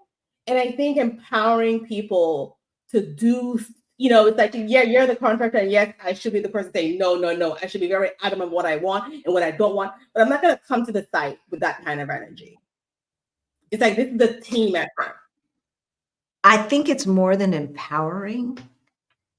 I think it is inspiring. Yeah. Right? Like there's one thing to do something for money. Mhm. And then there's another thing to do something because you want to make that person happy. Yeah. And you're getting paid, and that's a good thing. I like to get paid, right? But I really like Nicole is good people. I want to make her happy. And that's the thing. That's the thing that I see here more than I saw in the States. Yeah. Right? Like I see that personal touch. I see that community, that sense of humanity. Yeah. Right? Yeah. That here we have this family, and oh, by the way, folks, not everybody, but so many Portuguese folks are so proud that we believe that their country is so great that we would want to move from the United States to be here in Portugal. And we do, like I do anyway. And they get pride in that. So when people say like, oh, aren't they like against you and this and that? Well, first of all, do you have some home training when you come? Yeah. Because I bet you dollars to donuts, Nicole, the reason why your contractors and subcontractors and those employed by them are giving their extra effort is because of you. And because of the humanity that you show towards them. Because look, y'all, we know that if a Karen came over here, right? Like if a Karen came over here trying to do the same thing, she might not have gotten the same results from them same people. I know. And can I also say, it also helped that I would often show up on a Friday at 3 p.m. with beers. So, I mean, I know that come 3 p.m. no more work is being done. That's okay. I can lose 2 hours on a Friday. So, I'll show up with beer at 3 o'clock on a Friday afternoon, and we'll all sit on the floor. Portugal. Yeah, it's Portugal. We sit on the floor, we have some beer, we laugh, and no one works for the rest of the afternoon, but it's okay. Right? It's Portugal. This is what we do. This is what we do. Do you want to know why Portugal has not been in a major skirmish since before World War I? This is why. Have some wine. Cerveja. Have some Portuguese wine, right? From Alentejo, even from the Douro Valley. I prefer Alentejo, but have some wine. Relax. Yeah. All right. I'm marking these questions. I'm marking the things that have got a queue in front of them. All right. So tell us the story of your rehab process. What did you walk into, and then what did you have, and then what was the end vision, and where are you now? Depending on which part of the building, they were different levels. I mentioned to you there were 2 units that had been living for 30 years, and prior to that, they weren't taken care of, and so they were proper ruins. So everything had to be re-gut, like there was stuff falling down, the ceiling was caving in, that kind of situation, right? So that was a total gut. And then the shop is we use it for storage now, but it was used as a commercial space before, right? So it was usable, livable. When I say livable, they were using it as a clothing store. And then the other 2 main units, which I turned into 1 unit, 1 big duplex, 2 floors, that was livable, but not by the standards that we want to stay in long term. So which means that when we moved, we lived here, but it was temporary while they were working on their apartments downstairs first, right? But that came with its own challenges. Like, there was no insulation. So the cold, the humidity, one night woke up to ceiling, it was raining and the roof is leaking and I got buckets everywhere.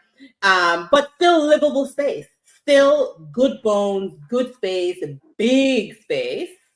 So that's what I walked into basically. But again, it was because people lived here before we moved in, right? So it was livable space. Wait, they were living there with some buckets? Well, because like the ceiling did not start leaking. No, the building did not start leaking at when I saw it. So right. Yeah.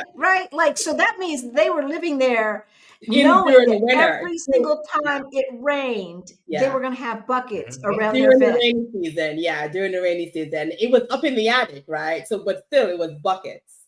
But yeah, but it was livable. It was, I plan on posting some of before and after photos on Instagram. So if you want to see some of those, follow me on Instagram at Nicole S. Barrett, because I'll post them before and after.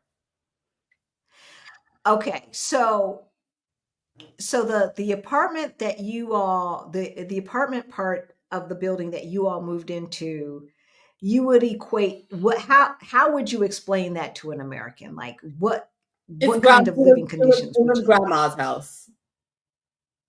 It was the Portuguese grandma's house, meaning there was nothing modern about it. Like the stove was probably 30 years old. The bathroom was a rusty orange tile all over, tub, floor, everything. Just old, very Portuguese old. I think that makes sense. It didn't smell. It was fine. It was livable. It just wasn't the modern comforts that a lot of us are used to. But I could have lived in it for a couple of years, to be honest. It was just the heating thing that was the situation, and it was also very awkward. As you know, they love their doors here in Portugal. They love their doors and their walls. Okay, there were so many doors. Trying to tell y'all. Listen, and there's a blessing and a curse to that. There's a blessing and a curse to that. Yeah. Right. Yeah. Right. Blessing and a curse to that. I mean, there were doors everywhere. Everything was separated. So that made the, living as a family very awkward, hallways and doors and walls. And right now where everything is open, huge open plan, upstairs and downstairs. Wow. So you knocked down some walls. Did you have to put in the beams like I've seen on HGTV? Yeah, I had to put in the metal beams. Yeah. Okay. My contractor is amazing. Obviously. So, okay. So the top two units were separate, but you all combined that to make one apartment. Yes. Right. That's where I live. And then you've got. That's where I live now. Okay. And you've got 2 rentals plus a commercial, or 3 rentals plus commercial? Technically 3 rentals. So there's another space that's attached to my space that has its own address. And technically that's my eldest son's room right now. And he has an ensuite, bathroom, closet, all of that. But eventually that can be its own apartment. An Airbnb? Exactly. But right now it connects to the house. It connects to the main house. So we're all living as one. But that technically in the future can be an Airbnb in its own apartment. And then 2 other units downstairs, and then the commercial space. Mm-hmm. Yeah, I can see baby boy trying to act grown. Mm-hmm. I know I would have liked that back in the day. Right, Dennis? We want to thank you so much for the super thanks. As y'all know, all of our super thanks, super chat, and super sticker money goes to our scholarship fund for Beyond the Bling. That is our financial independence program for late bloomers like ourselves. So if you want information about Beyond the Bling, that is in the description below. And if you need a scholarship, just send us an email. No sob story needed. Just send us an email and say that you need it. We're going to assume that if you ask that you need it. And we're going to do this on an honor system basis. I find that Americans are also obsessed with crime. Yeah, because the news makes us obsessed with crime, right? Like, even though maybe only 1% of babies get kidnapped, we all feel like if we don't have tabs on our kids 100% of the day, that they might get kidnapped, right? That's what the news does. That's what the media does, right? It made us paranoid. Right? I mean, crime in America is much worse than it is in a lot of other developed nations. I'm not saying that. We know that that is the case. But still, it makes us a little bit more paranoid than the statistics should create. I'm always asked about safety crime when traveling. Right, Dennis? I'm moving where y'all moving? Puerto Vallarta. Where y'all moving? One of them P places. Is it safe? Is it safe? We were out pretty late last night, walking home, walking to the bus, right? At what? 10 o'clock at night? 9:30, 10 o'clock? Say that too late. No, but still, 10 o'clock at night, walking in America, in a major city, in a capital city. Besides listen, Boise, you can do it. You can do it and not get hurt. But man, your anxiety and your thoughts and your brain is working overtime. That fear is constantly there. And a lot of times it's not the act of something happening. It's not the actual thing that happened that's happening. It's the anxiety and the fear in your mind that's more dangerous and hurtful than if somebody had, attacked me. That's exactly the part that gives you cancer. Sorry. Right? Like that's the terrorism part. Yeah. That's the terrorism part. Safety and traveling. It's funny because it's always been dangerous for us in the United States, right? They seem to forget how unique US gun culture is and mass shootings are. Exactly, Dennis. Exactly. Thank you so much for the super thanks. We are so appreciative.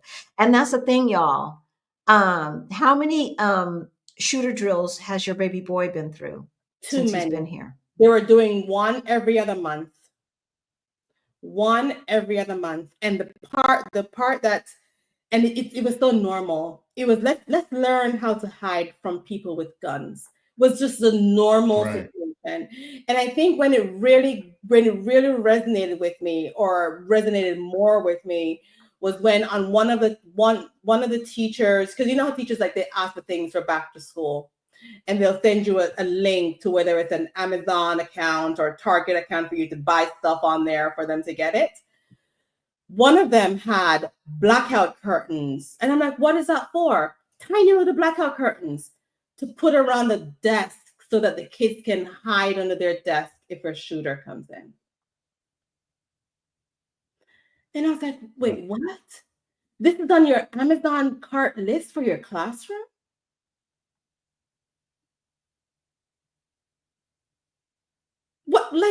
First of all, are we living in? Right? Okay, so you're talking about the shooter drills that your baby had to go through in the United States. And don't forget about the bulletproof backpacks that Trump was suggesting the first time he was around. Right? And so how many shooter drills has he had to go through since he's been in Portugal? 0. I'm sorry, how many? 0.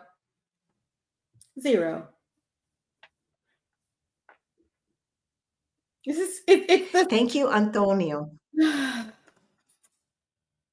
Right? Like, that's the thing. And so you couple that with the fact that your boy has not been traumatized in the past 3 years from shooter drill. He probably doesn't even remember, or probably has forgotten about them.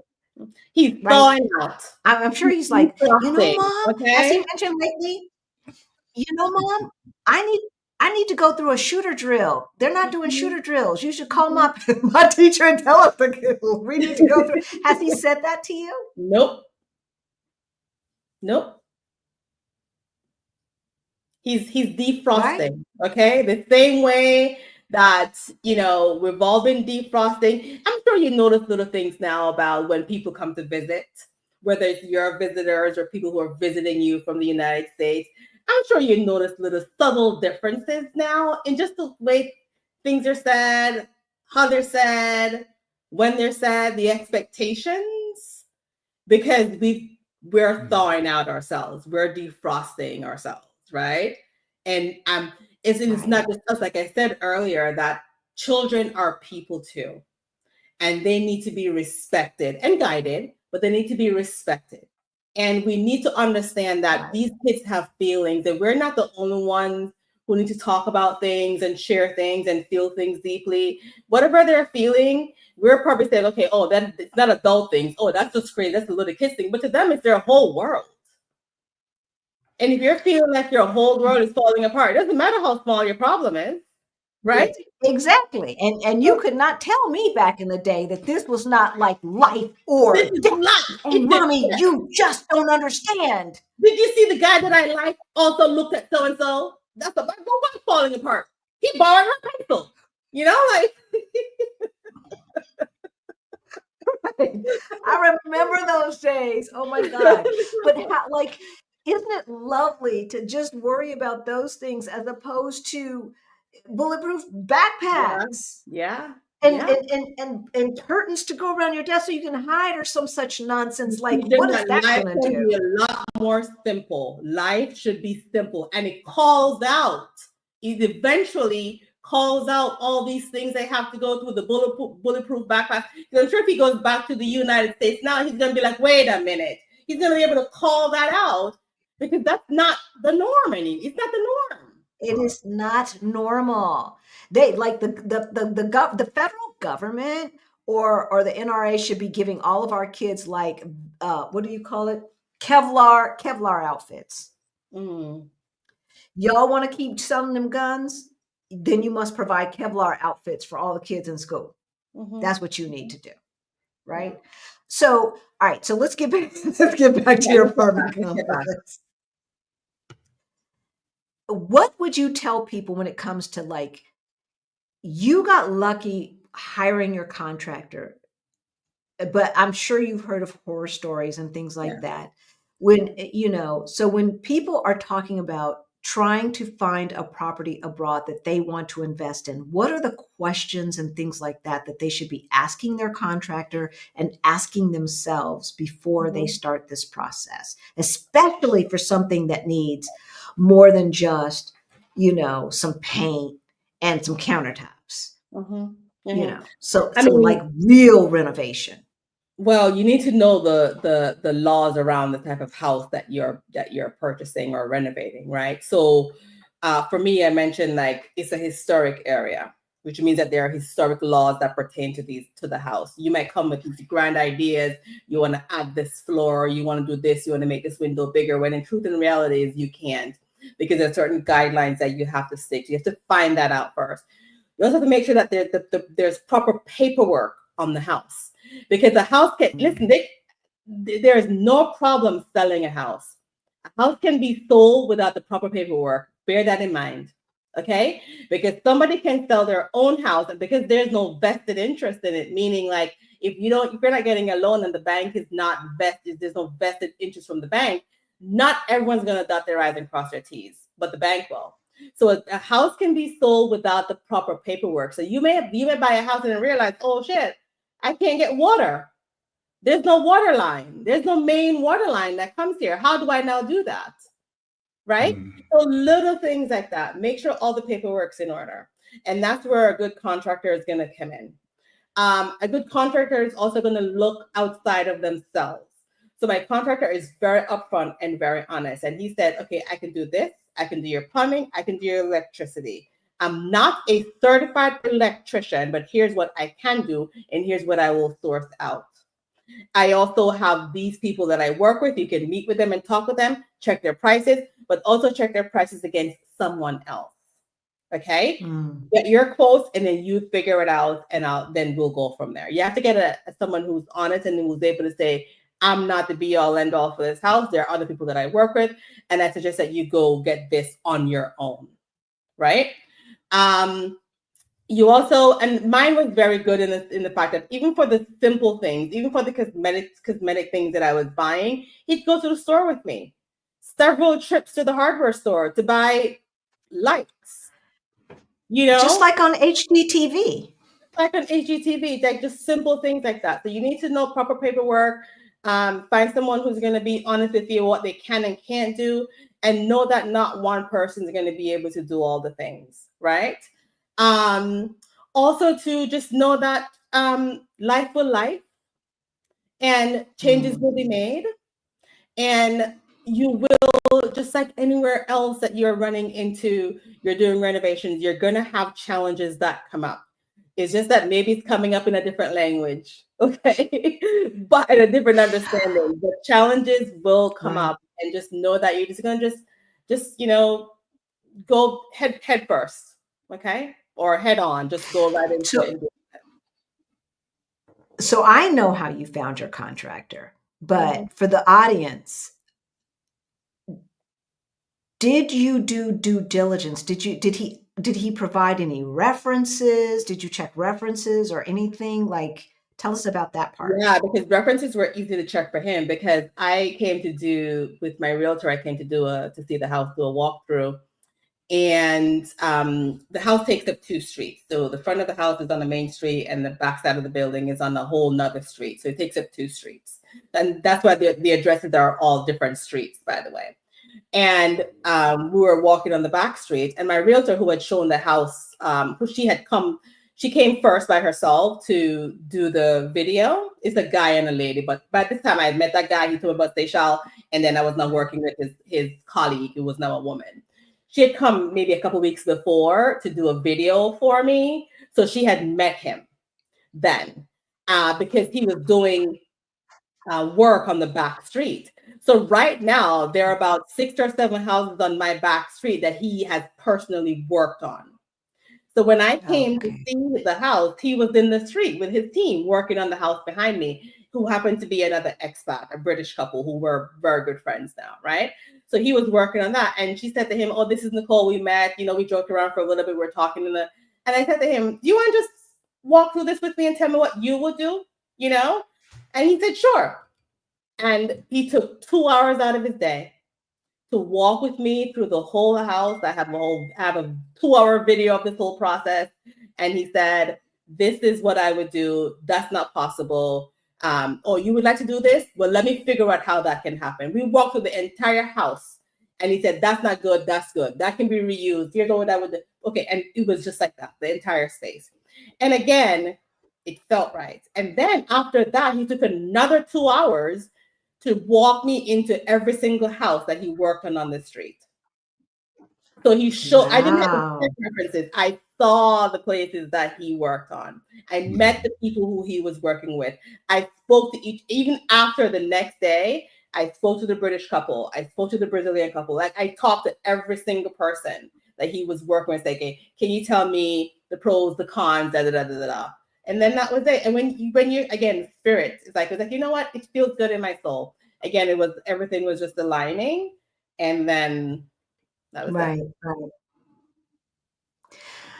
I mean, it's an amazing story, but I think the part that you guys need to take away is that she did her due diligence, right? That she saw his other work in person, Yeah. met the people who worked with him in person, Spoke to them when he because wasn't around. that part, right? Because as someone who has gone through a renovation, but in the States, I know that, what is set up front and then what actually happens based upon who they are, based upon how their workers view the main person, can be two different things. And Yeah. so, seeing now our person actually did great work, but anyway. And so seeing that stuff and seeing it, in person, right? In real time with folks who could potentially be working on your project means a lot. And so, folks, we always say when you like, there's two things. One, if you're making an investment if you're making a real estate purchase for an investment, that is a whole different thing. Now, what Nicole was doing was both, right? It was both, where am I going to live? As well as this can be an investment property. Yeah. And so, because those are two different mindsets, it's a different mindset to think of a piece of property as 100% strictly investment, as opposed to this is my dream house or some other such thing. Right. Right. And because we can get really emotional about our dream house or about the property that we're going to live in. Whereas a real estate investment, you have to throw that out. Exactly. A real estate investment is a lot more objective.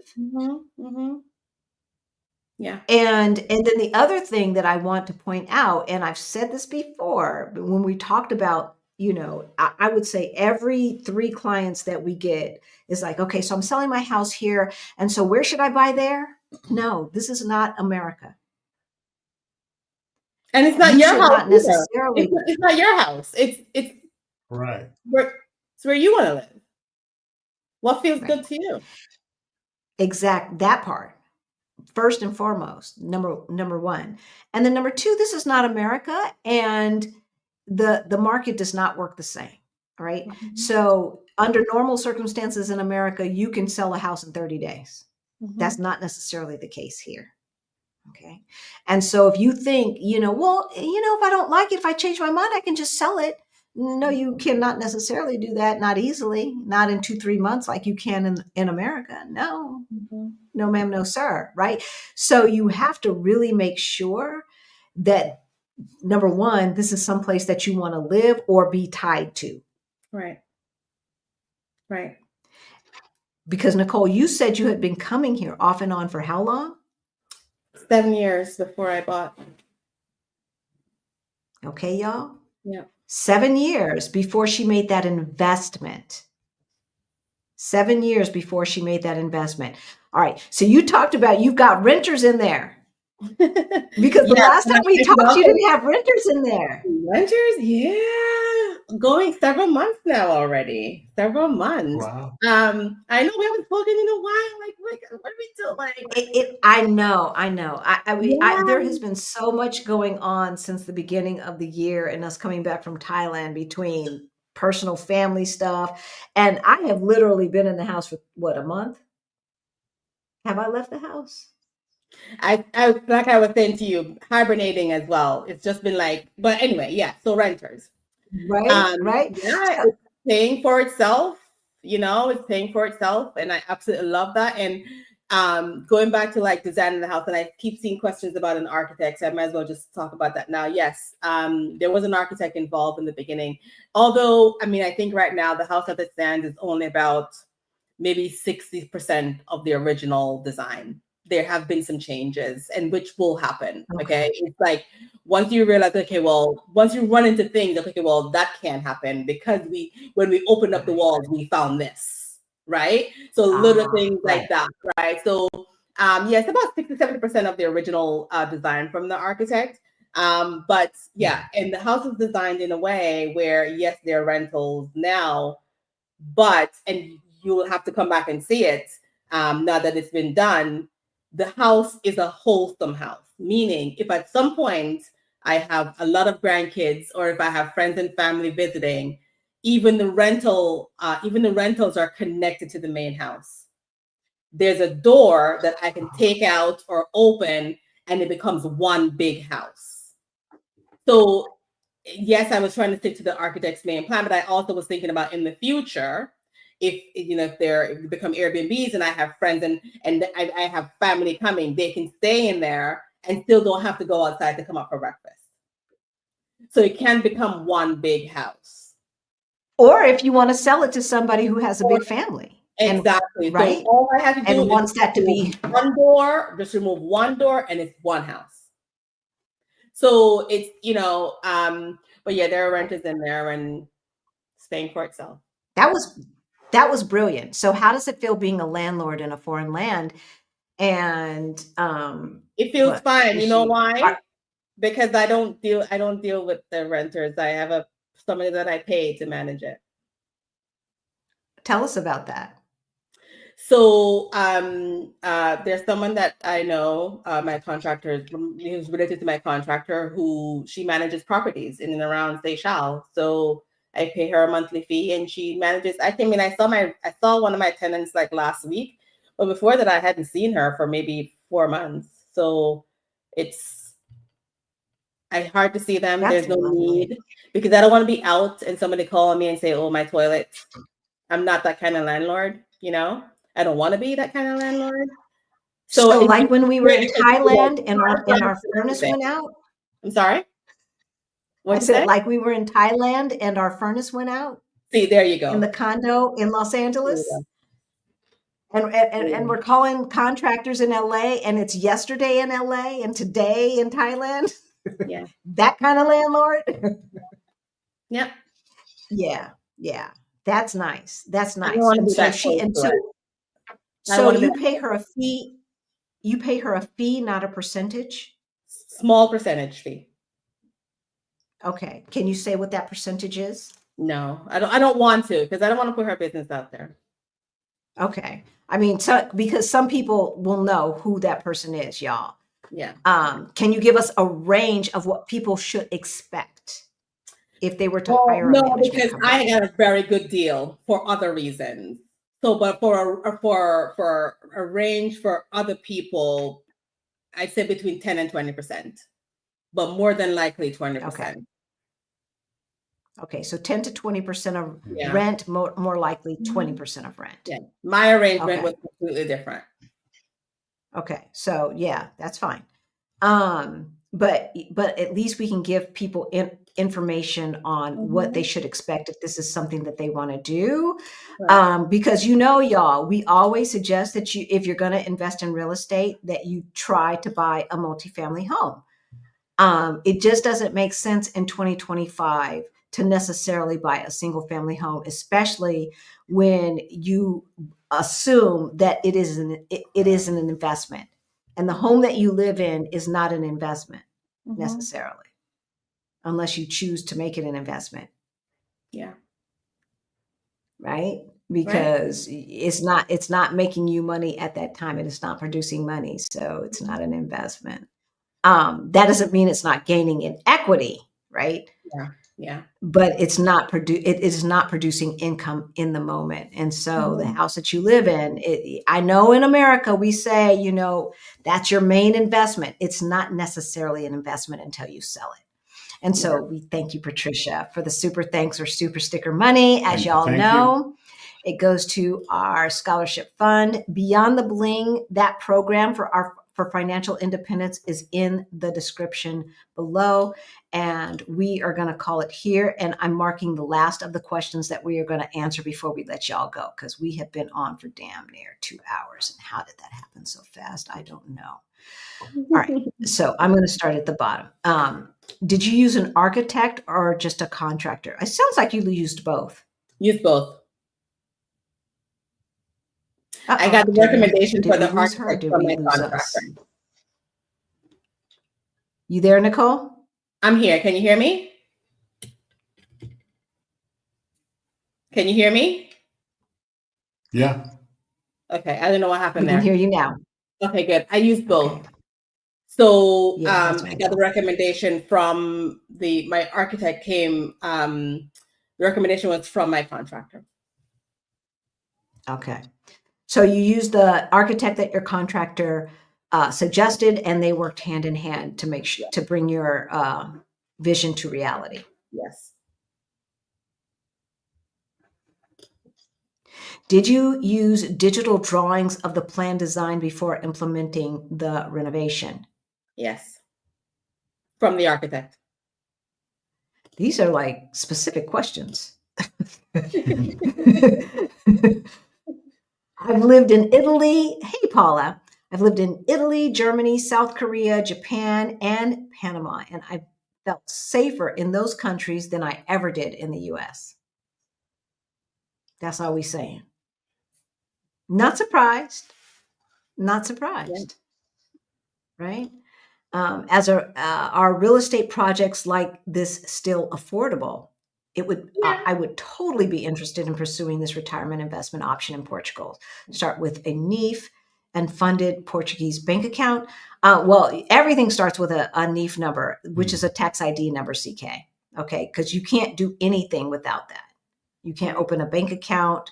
You certainly can't get any kind of loan without a tax ID number. Okay, so that's always where it starts. And if you want a Portuguese tax ID number, information for vendors that can help you do that is in the description below.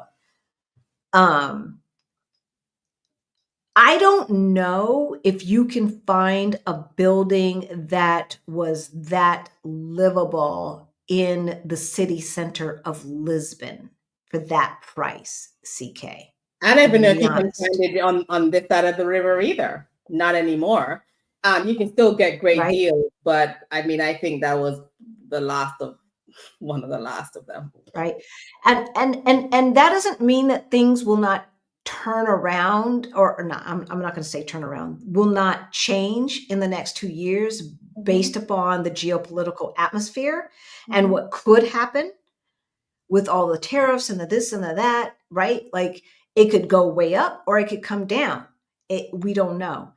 But let's just assume this is never going to be cheaper than it is right now. Yeah. I have a Swedish friend who lives half a year in Sweden and half in Mexico. That ain't bad. I asked him about crime and safety, and he said, you don't have to worry about crime unless you're a criminal. And when we say that, I think for the most part, y'all, we're meaning violent crime. Does that mean that there's no pickpockets? There's pickpockets everywhere. All right.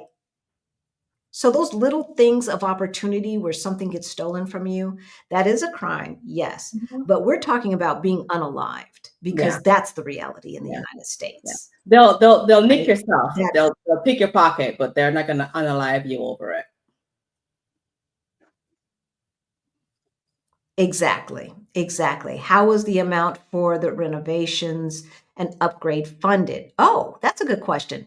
So did your initial loan fund the renovations or did you pay for that out of pocket if you don't mind answering that? Out of pocket. Okay. So you planned for the 50% of the purchase price and 100% of the renovations, yes. Okay. And the purchase price was under 300,000, y'all. Yeah. So half of that is not bad. Like a lot of us can write a check for that all day long. And I would say that one of the rental units pays to my mortgage on the entire building. Yeah. Did you hear that? One of her rental units pays for the mortgage for the entire building. Y'all, be smart with your money. Yeah. Be smart with your money and make sure that your money is making money. And okay, so this same person, hi JH Morin, new to our channel or newer, welcome. I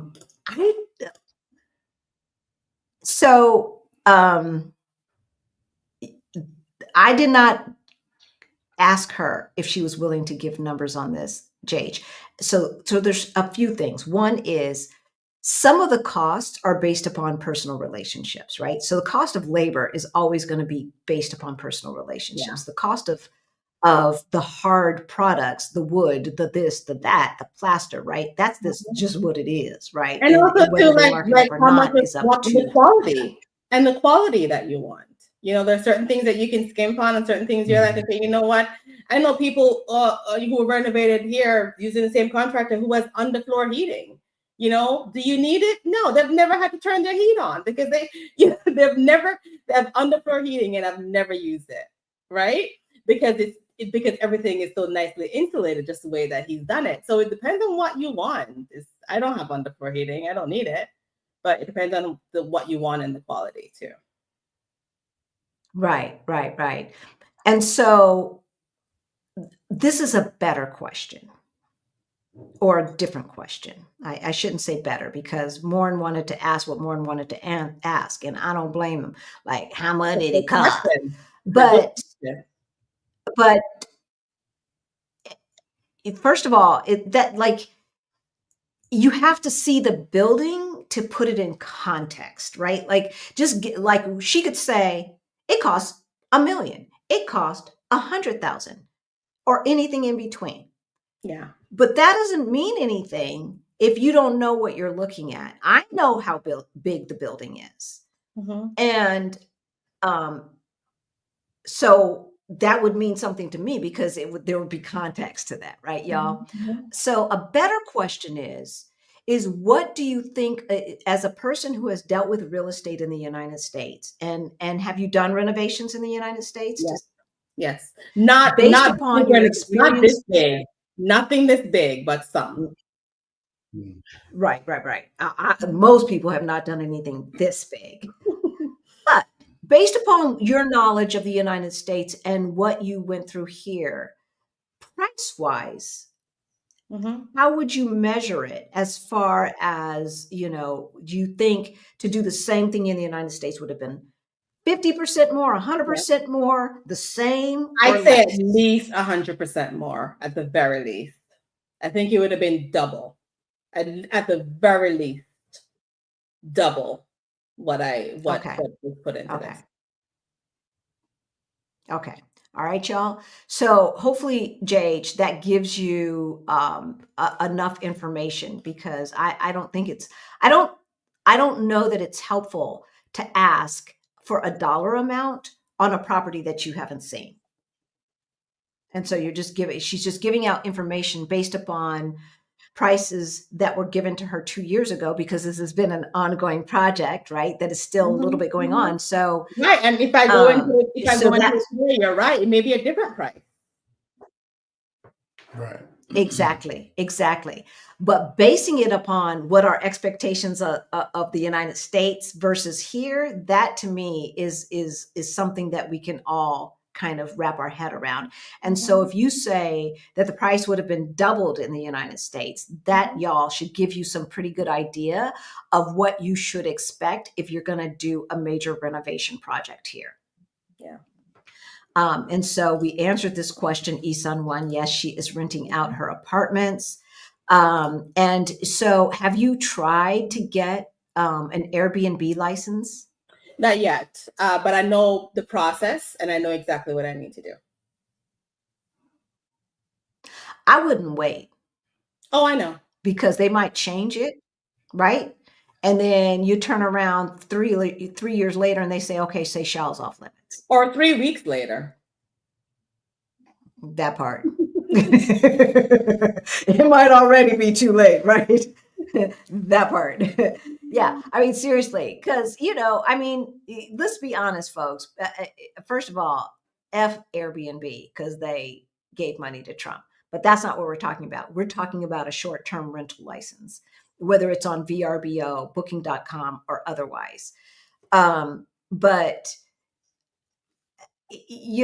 what is true today is not necessarily true tomorrow. And we do know that these short-term rentals have put a strain on the on the housing industry, right? Like the housing prices and stuff like that. And we certainly don't want to be part of the problem, but we don't want to be suckers either. And so thank you, Anna. Thank you, Anna. Thank you for the super sticker. We can't see what sticker it was because we're on this third-party platform, so it doesn't show what sticker it was. But as you know, that goes to our scholarship fund for Beyond the Bling, our financial independence program. Jazzy D, how does Nicole find renters? Did they have to sign a multi-year lease? Did they have to, or did she get them to? Yeah. Because you can sign a 6-month lease. With it, yeah. Jazzy D. No, the same person who manages the apartment found the tenant. Yeah, our rental agent in LA found our tenant.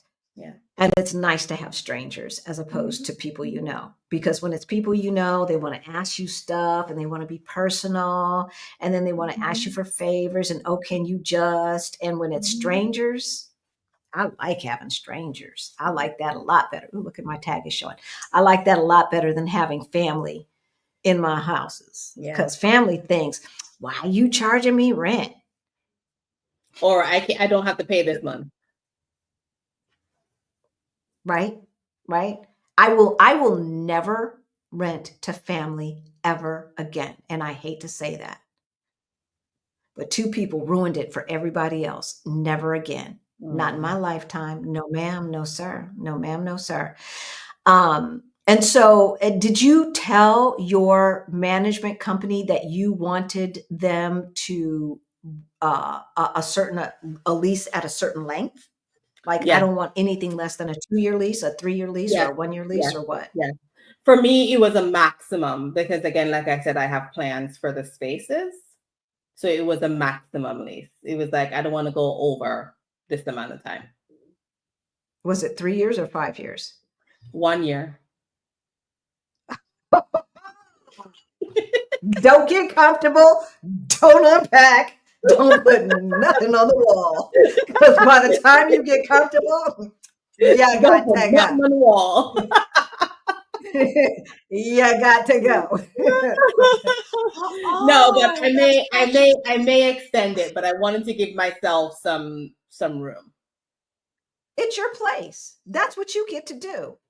Yeah. That's what you get to do. I'm not mad at you.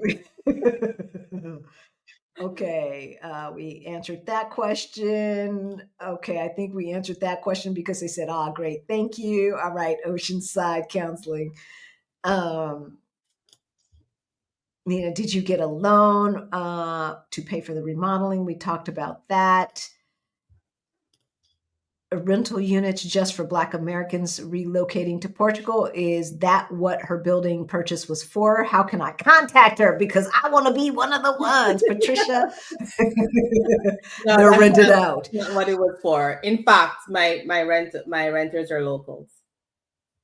So there's something to be said for both, Patricia. So we do have a friend who bought a property down in the Algarve, and they bought that property to offer it to folks who were trying to get residency once they put that 1-year lease agreement in place, with the understanding that that person would not stay there for the whole year, but just for 3 months or so to get their footing. 3 to 4 months to get their footing, and then go. Yeah. But they're still there. You weren't supposed to say that part. You were supposed to say that part. Do they have special listings I actually for homes quite like, that need rehab? I was gonna say about when you were looking for your building, understanding that it only one of the units was livable. Okay, you're back. So when you first saw the listing for your building, was it listed like it needed to be rehabbed, or no? Was there a special listing for those buildings? No, there was mention that rehab was needed for a couple of the units, not for the yeah. Well, rehab and full reno, yes. It was listed. Okay. But I don't think Isan one. I don't think that there's any special listings. And you remember, there's no MLS here, right? Mm-hmm.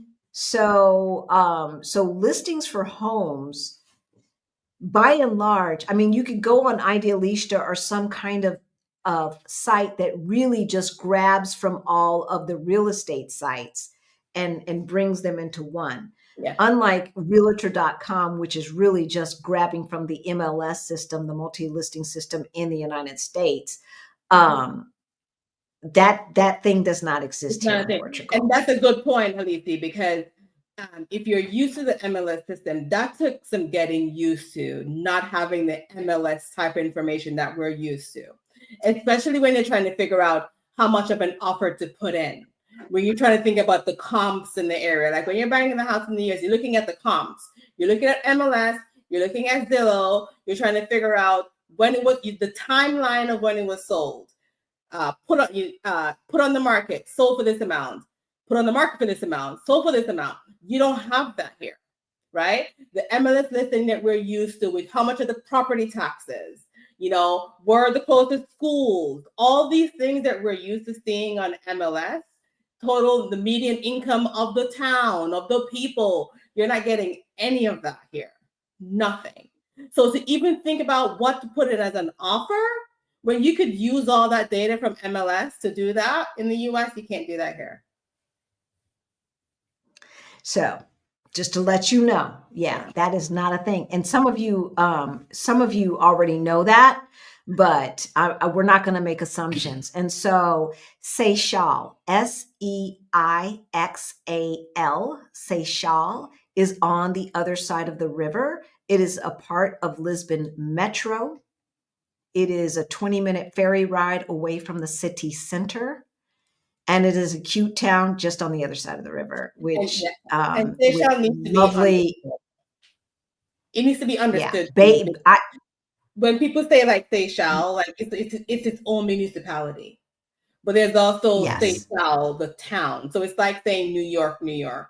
So Seychelles comprises of several different towns, including Paya Pirish, Amora, Fernafal, I hope I'm saying that right, Arantella. There's a lot of different parts of Seychelles, but what I'm talking about is Seychelles proper, which is if you look at it on the map, it's a peninsula. It's its own peninsula. I'm at the tip of the peninsula, right by the beach. And what happens is that you don't come to that part of Seychelles because it's a peninsula and it's surrounded by water and bay on both sides. You don't come to the tip of the peninsula unless you're coming to Seychelles. It is not a pass through for another town. You're not taking it to go somewhere else. If you end up at that end, that's where you're specifically going to. But the lower parts of Seychelles, the other parts that people pass through, that's also called Seychelles, but it's a municipality of Seychelles, and the town may be a different name. Yeah, but I have no part. I have no idea what that other part of Seychelles looks like, because we take the ferry across, and whatever is in walking distance of the ferry, that's what we do. You drove through it though. So you come where you come to specifically I drove through where I it. am. That's where you want to be. Yeah. Exactly. The property sounds great. Oh yeah, Oceanside Counseling. That was a dream. Like when she told me, I think I met you September 2023 or August 2023, something like that, right after Krishan moved here. And when you told me the price of that property, I was like, oh shit, we done missed out. We done missed out. Thank you, Rhoda. Thank you for the super sticker. We really appreciate it. Thank you so much. Becca, love your Portuguese. Okay, you cannot be talking about my Portuguese. You cannot be talking about my Portuguese. Do you speak fluent Portuguese? Listen, I speak restaurant Portuguese.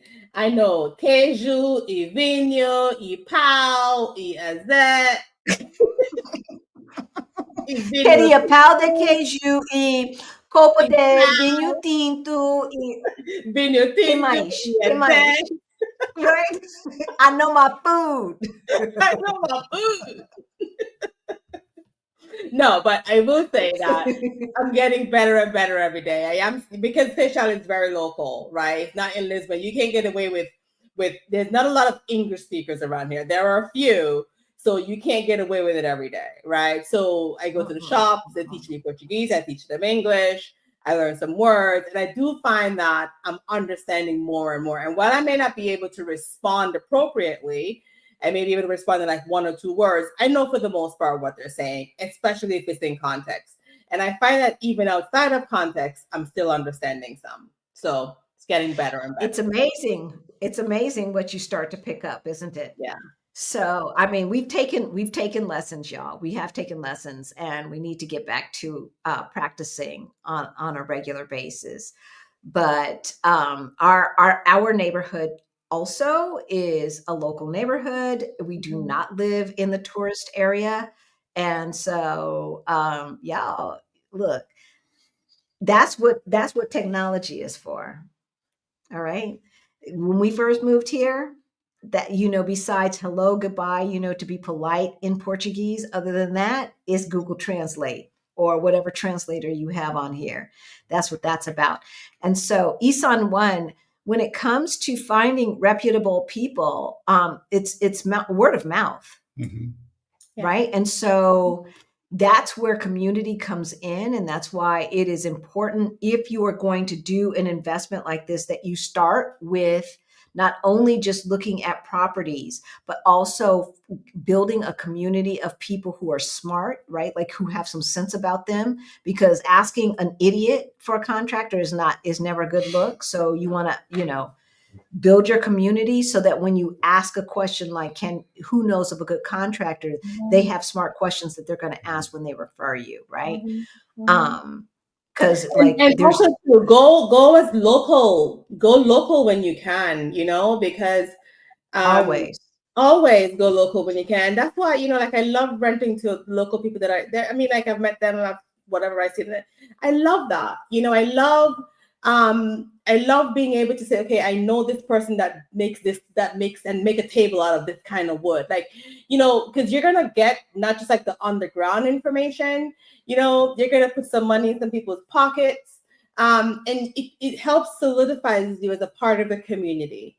And I find that even like walking around now, like I know like people in the streets that they're bon dia done on Nicole, botar on Nicole, and they're very, when I say hello to them, and you're just a part of a community, so go ask around, ask in the shops, ask this guy if he knows this guy, or for a person for that, like get the local contacts, and they're gonna know the laws that you don't know. They're gonna know the rules that you don't know. Exactly. That part right there. And the part about community, we cannot emphasize that enough, y'all, because here in Portugal, unlike the United States, they still have community. 90% of people still are not driving every day. All right. So they're taking public transportation.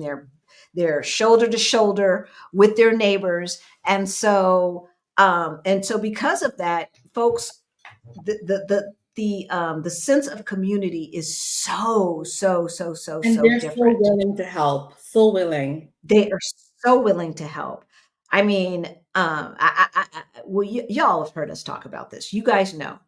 Anybody who's been watching Our Black Utopia for a while, you guys know, what we mean when we say a sense of community. Glass half full. Good to see you. It's been a minute. Informative interview. Thank you. Did you always know you wanted a multiple unit building or a multifamily building?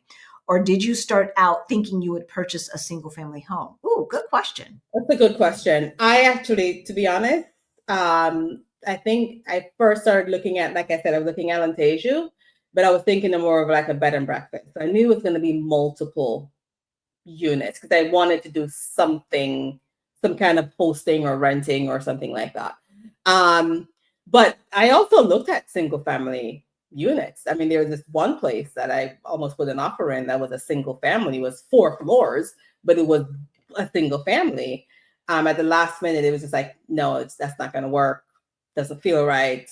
But I think 80% of the time I was looking, it was multi units. Yeah. I so, hey, glass half full. I always think, okay, why isn't this working? Look at this. You see this? Is it just me? What's going on here? Okay, my computer's tripping. Oops. Sorry about that, y'all.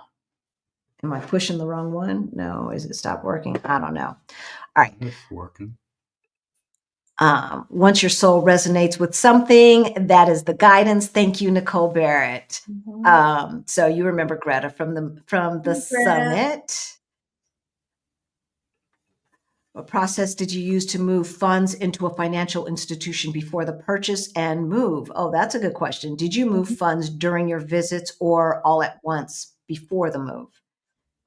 I mean, generally, yeah, this is Wise, bank account to bank account through Wise or whatever you want to use. And funds move as needed, because some of those funds are tied up in investments in the US, and you don't want to move it all at once. That just make good business sense, right? So as needed, move them as needed so that they can be working for you when you're not using it. And you used Wise? Yes. Okay. And I've never seen good rates using Wise, but then I didn't have a full suite of services. I don't know if they've got something more than what we had, but I remember the first time I tried to move money. Okay, this is not working. The first time I tried to move money, and I was like, okay, y'all tripping.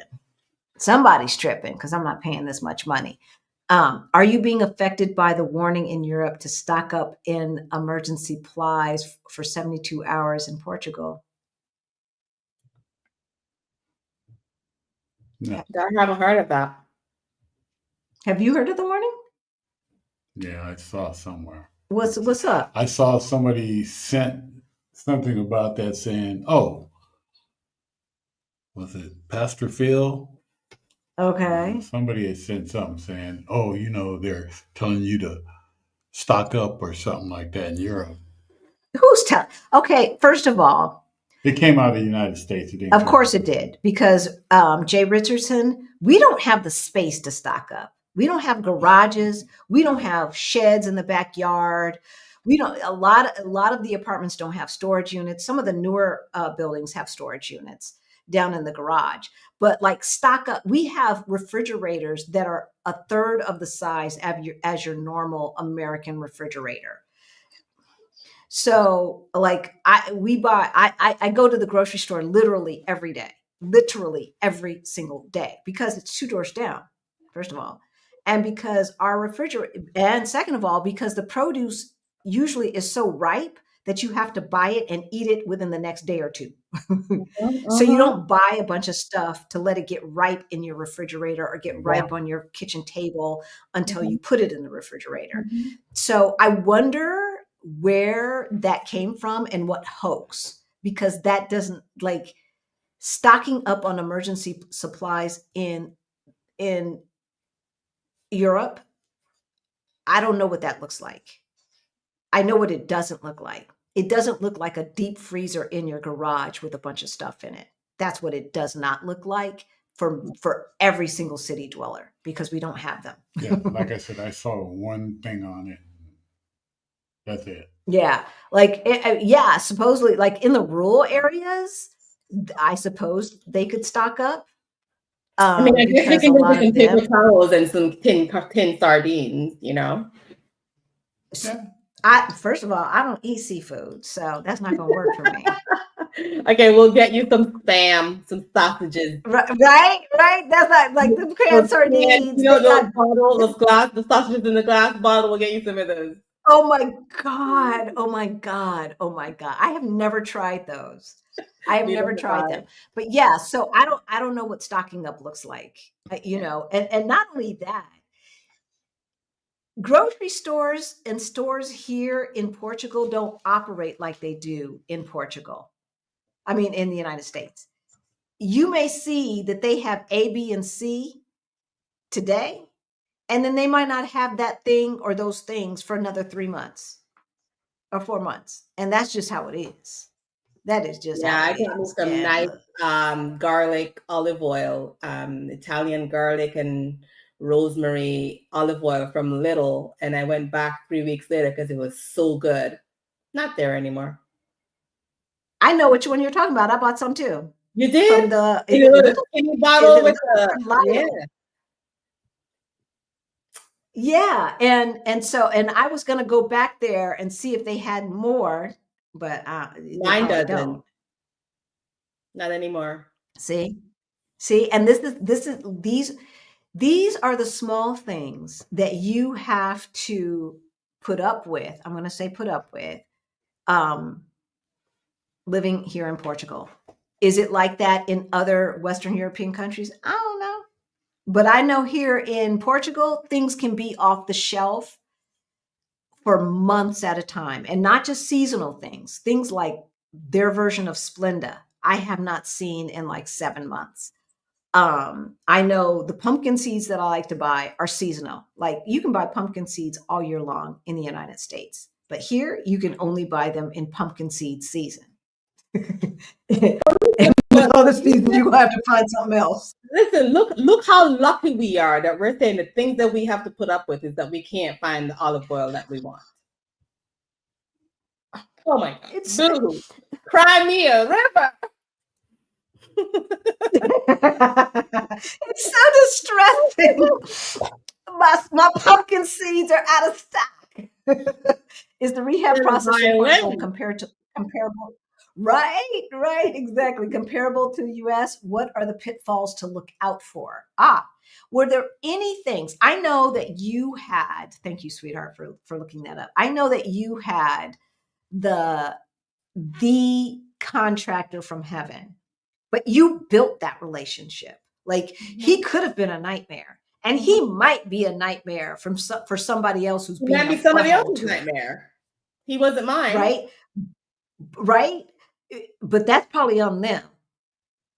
Yeah, that's probably on them. But like besides the fact that you had that personal relationship, as someone who has done real estate in the United States, is there anything else that you think is an American expectation that people should adjust their thinking when they do things like this outside of the United States? The only thing that, I mean, I'm sure there are things that I'm probably gonna, shut my computer down and say, oh, I should have said that. But one thing I can think of right now is like the differences in some of the quality of things. For example, paint.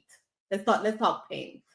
Like, in the US, you do a white wall, you have kids, or you bounce up against something. You have a makeup on your face and you touch the wall and the makeup gets on the.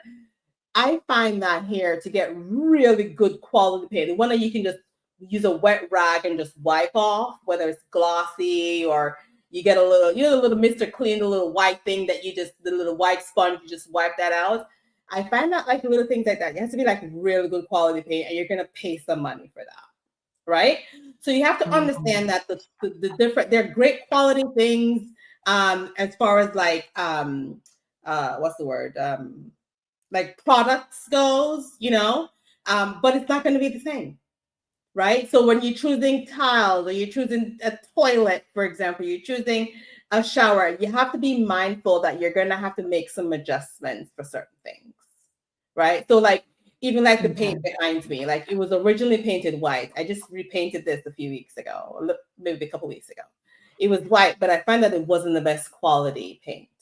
So my chair was going up against it. And I'm like, okay, well, to get good quality white paint, that just is too much money to do that. So I'm going to get this good quality dark one that takes less coats, right?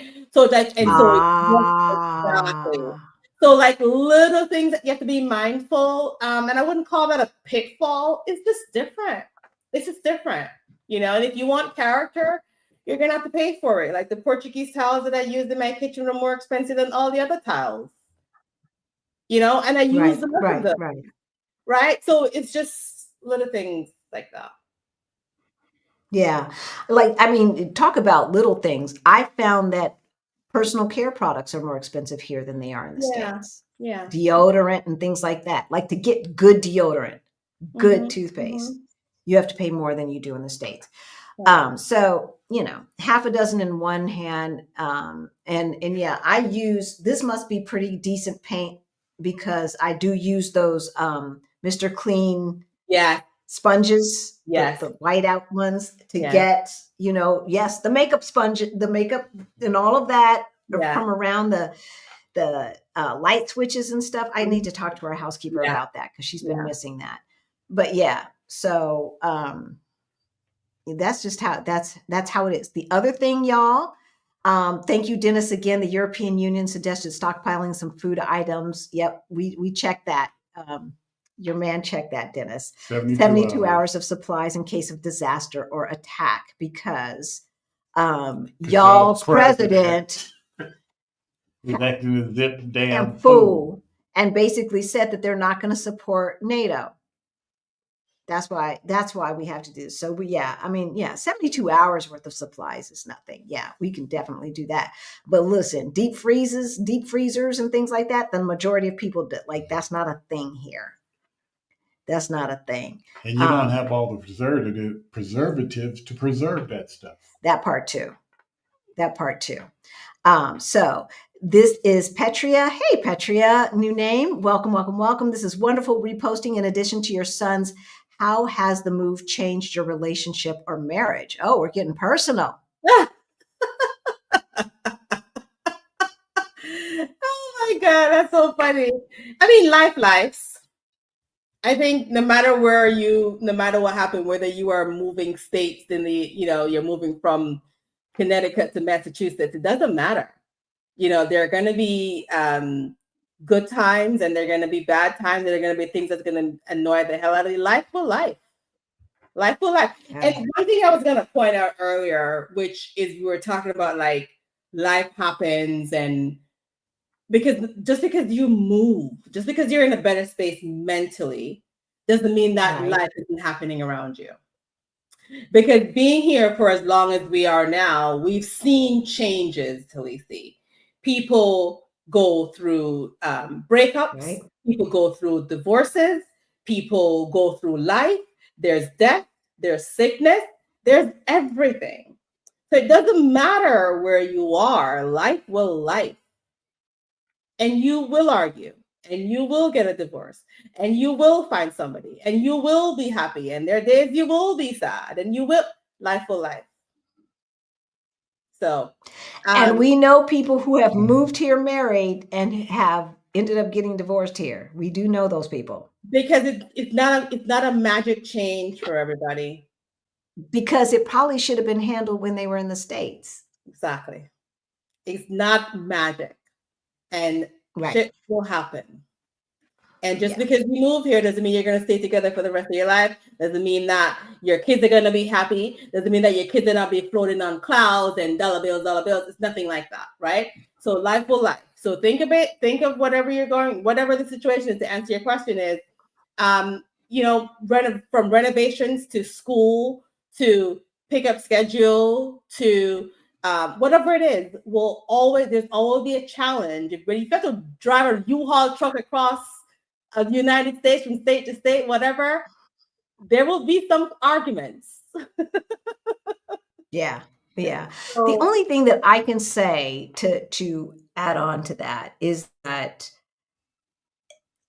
for us, there is less stress, and we don't have the stress of dealing with white supremacists on our job trying to make us feel as if we should be grateful that we are giving our time for the money, right? And building wealth for them. They act like we should be grateful to build wealth for them. Like that's how they act in America. And so the stress of dealing with that is no longer the case for Rick and I.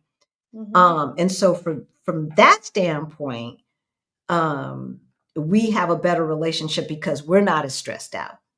Right. But we already had a solid foundation.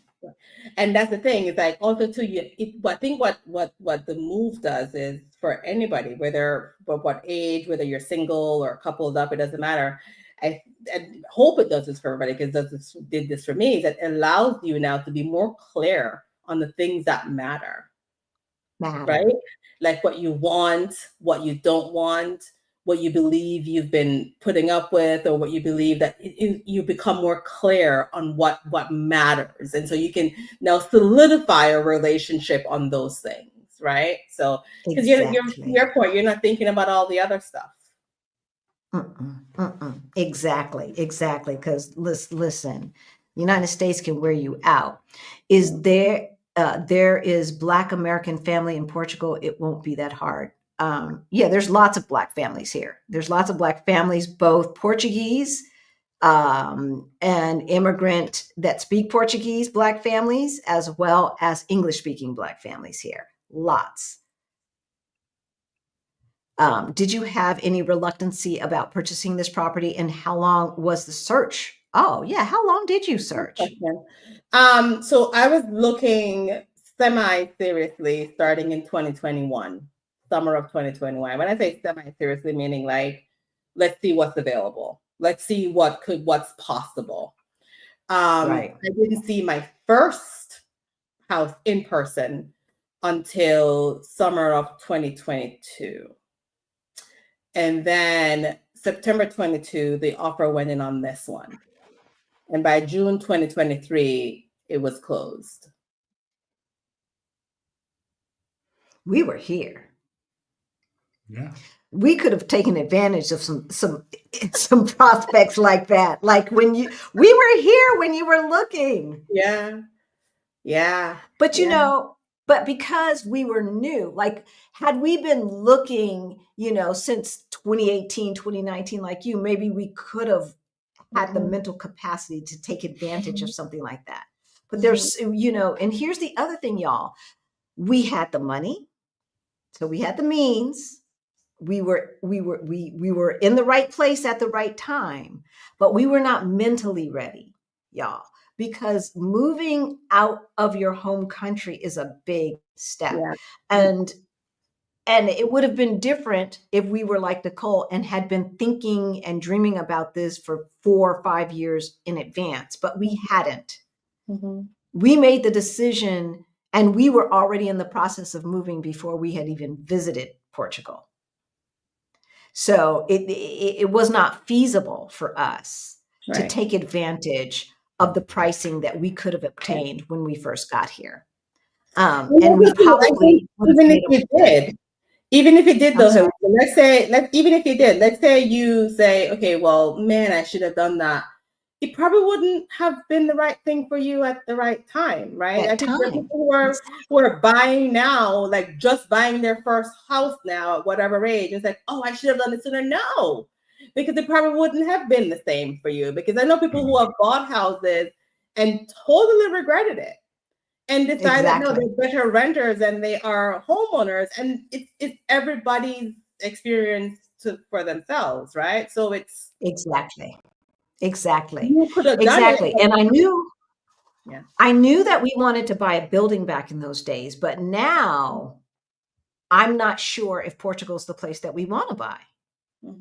And see, that's the other thing. And so you have to figure out, y'all, what is your strategy and what is your long-term goal and what makes the most strategic sense to get there. Okay. And so for us, when we first moved here, y'all know we were talking about, okay, we're going to buy a building. We're saving money to buy a building and we're going to look for co-investors, people like Nicole and Krishan and people like that who may want to co-invest in this building. That was our goal.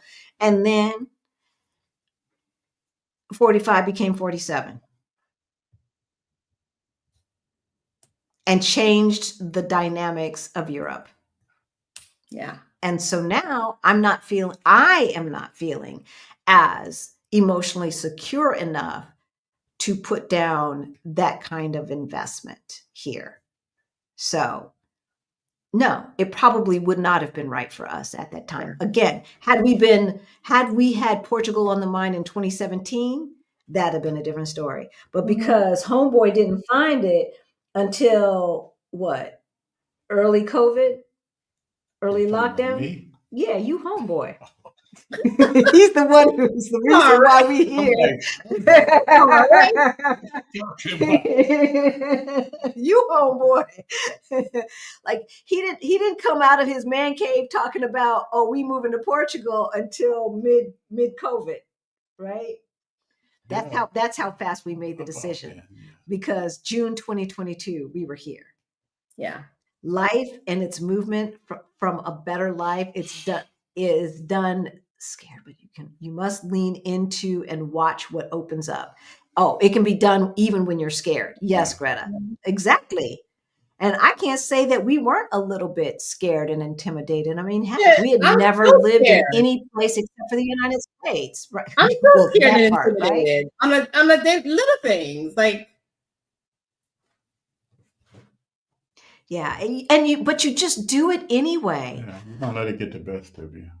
It's that's how you know you're living.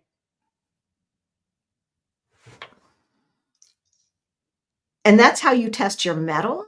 And that's how you're less fearful the next time, because you do the thing anyway and you figure it out.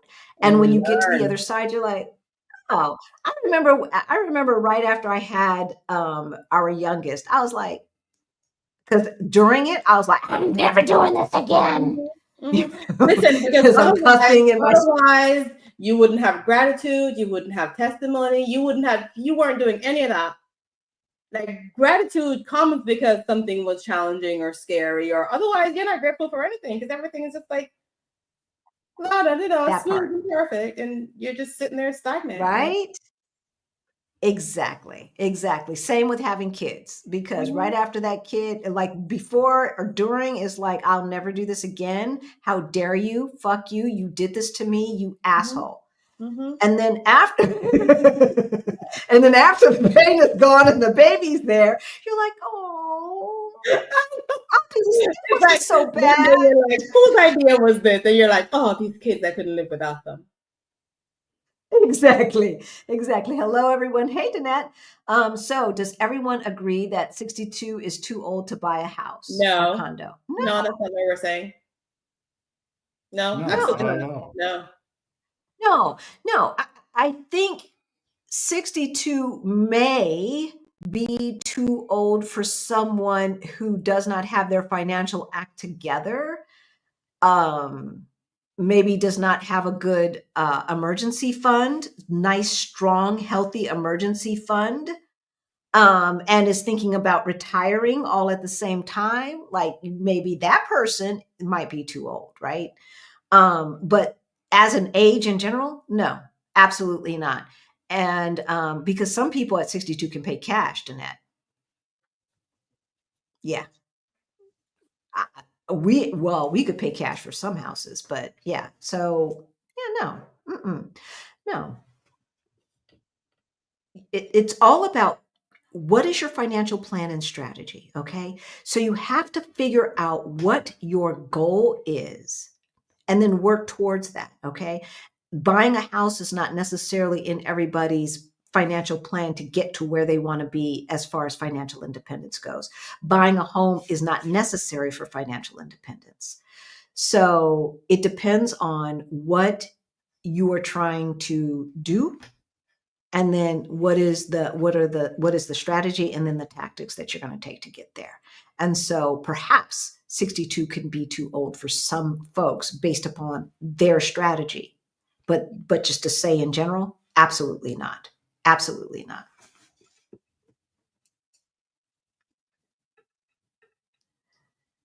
If I served in the military and lived in Germany for 3 years and delivered a child there, would I be entitled to citizenship? Creative flavor and travel. Birthright citizenship is a country by country basis, and you can Google that. But just because you had a child there, yeah, and your child was born on a military base, which makes them American, probably. So, well, they're American because they're born to you. But I think that children of military families born outside of the United States, citizens.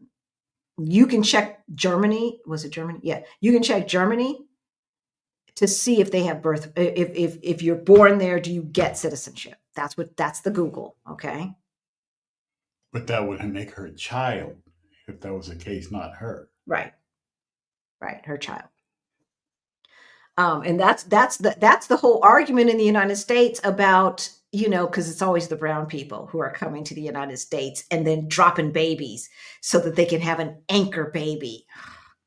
These people, I'm so tired of them. I don't know what to do. I got a home loan for Portugal with a Portuguese bank. Great, Becca. It is very easy from here and helps with your D7 visa. Okay, mortgage application took less than a month to approve. Very good. Okay, so Becca just gave some information. I know getting a mortgage application, a pre-approved loan here is not that difficult. No. It's no more difficult than it is in the States. Okay. There is one little difference though. So it's not difficult. It can take days, it can take weeks, it can take, like it says, a month. It was the approval saying that, yes, you qualify, is here much we are willing to give you, is pretty simple process. the difference, one of the differences, and I haven't seen it here yet, but you don't get a pre-approval letter, right? So, in the US, before you even start looking, your realtor wants to see your pre-approval letter. You have to show it to them before they will look for you. Here, you don't get one. In fact, you don't get your official approval letter unless things have changed in the past couple of years since I've done this. You don't get your pre-approval letter until you're going to the deed. You're going to the closing. That's when they say, here are the official terms. Here it is in writing. I sign, you sign. But you don't. You can get an email saying, or a phone call saying, yes, we'll approve you and here's what we'll give you. But you don't get an approval letter like we're used to in the United States. Yeah. And as of the days around the summit, which is November 2024, that was still the case. There you go. So great job, Becca. Great job. I'm assuming Totally Awesome is asking if you have a UK passport because you're Jamaican. No. Does it also mean her children automatically get citizenship here when Nicole does? They apply for their own. Well, especially my eldest, he'll apply on his own, but it's the same. We're on the same visa, so it will be the same trajectory. Yeah.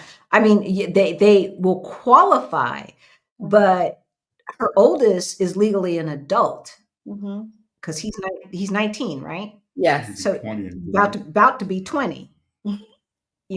Probably think he growner than he is. So yeah, he's legally an adult. He's on one. So yeah, they don't automatically, but her youngest will still be a non-adult by the time Nicole and her husband qualify for citizenship. So but the eldest will still get it on his own.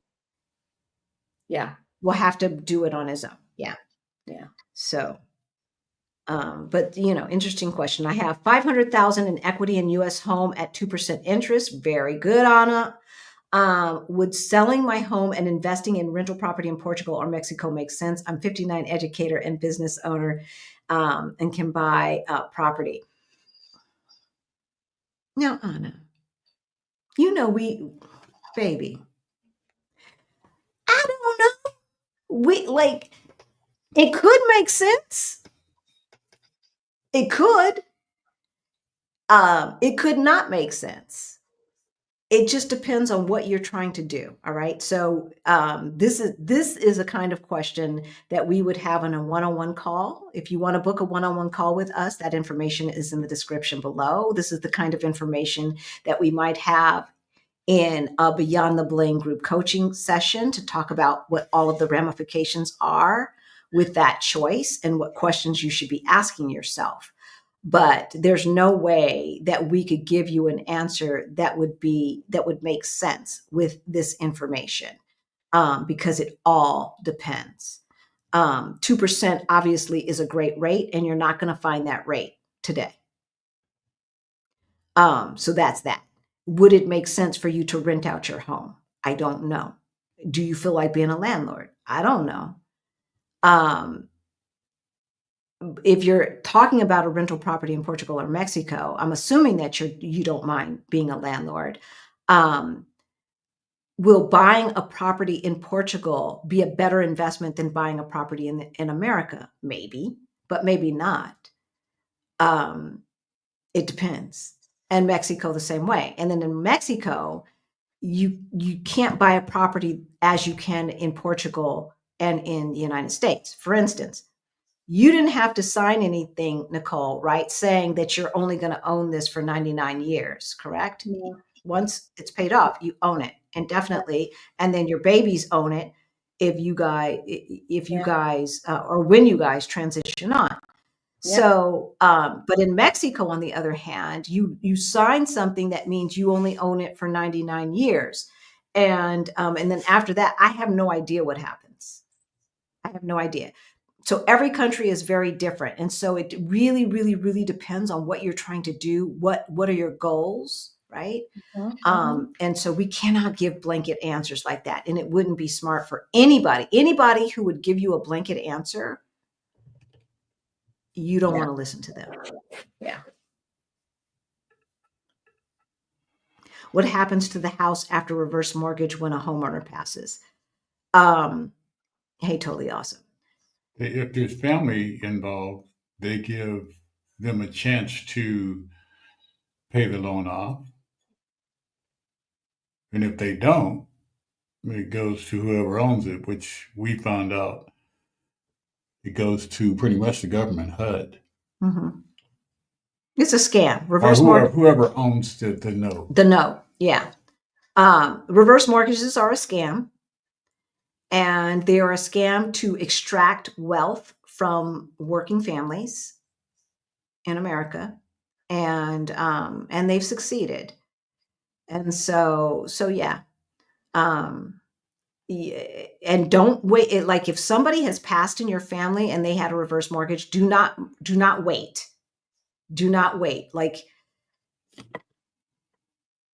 figure out without telling them that the person has passed, because you want as much time as you can to get your ducks in a row if you guys plan to keep the property. Okay. So you don't have to alert the mortgage company, but you want to understand what the mortgage, so you can Google that, the mortgage company and what their rules are as far as reverse mortgages and what their expectations are and how fast you guys are going to have to come up with another loan to buy that property back from the bank. And I'm very sorry that you have to deal with that. We've had to deal with it all Reverse too mortgage, and often. also you have to make sure that the taxes, because reverse mortgage does not cover taxes. It does no. It does not necessarily cover the taxes. And so some people have reverse mortgages where they pay a little bit of money every month and it works like an escrow, and that escrow will pay their property taxes for them. But the majority of reverse mortgages do not have that provision. And so the homeowner is expected to be paying those property taxes. And I'm going to tell you, 80 to 90% of the reverse mortgage houses that are taken from Black families are taken for less than $5,000 worth of tax fees. $5,000 worth of fees or less. And Black folks are losing their whole entire home because the family could not come up with $5,000.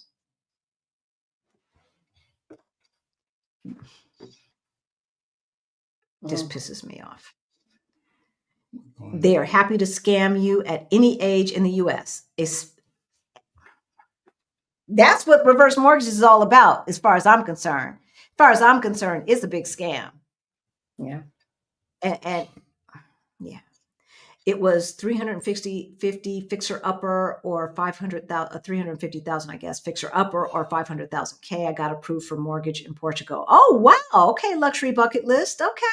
So that's two people who've gotten approved. All right, y'all. Are there certain US banks that will lend money for foreign sales?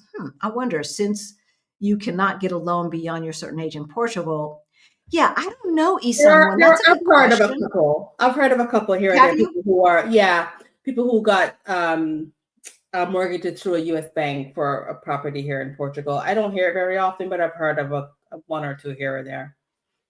Okay, so possible, not probable. Yeah, I mean, it also depends on the relationship that you have with your bank, and you know how much money you have in the bank, and how much they want to keep you, and what their logistics and laws are. I don't know what their so it's a whole lot of Exactly. yeah.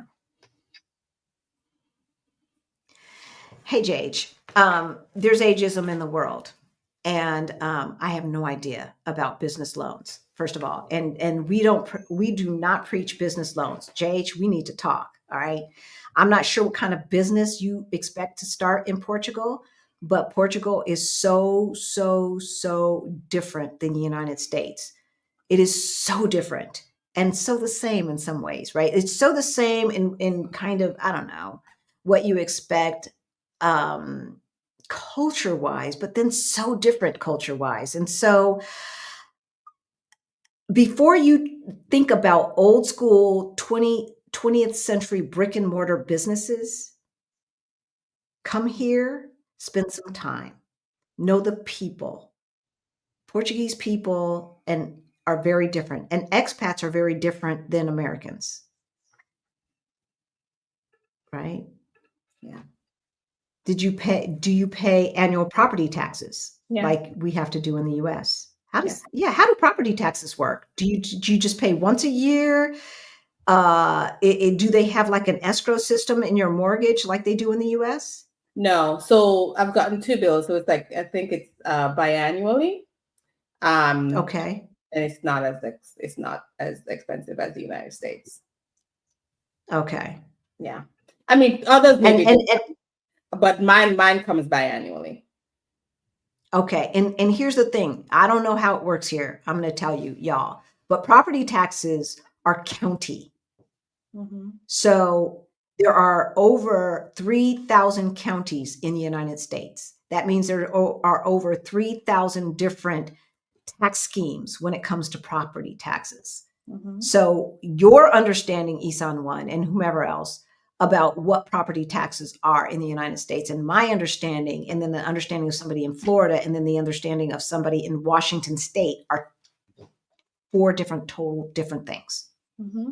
Mm-hmm. And property taxes in LA County are out of control. Like the property taxes on our 1-bedroom condo are just as much as the property taxes on our 4-bedroom house in Denver. That's crazy. LA, baby. where you want to be if you ain't in LA. This is so edifying. Thank you, Petria. Thank you for sharing about your precious sons. I wonder how this move has affected your partnership or marriage. Okay, we did see that one. No, I am still in the USA and I got a home loan with Portuguese bank. Okay, very good. We saw that. If the USA is isolated from European countries, that doesn't mean it will be isolated. USA will do business with Asia, South America, Mexico, Middle East.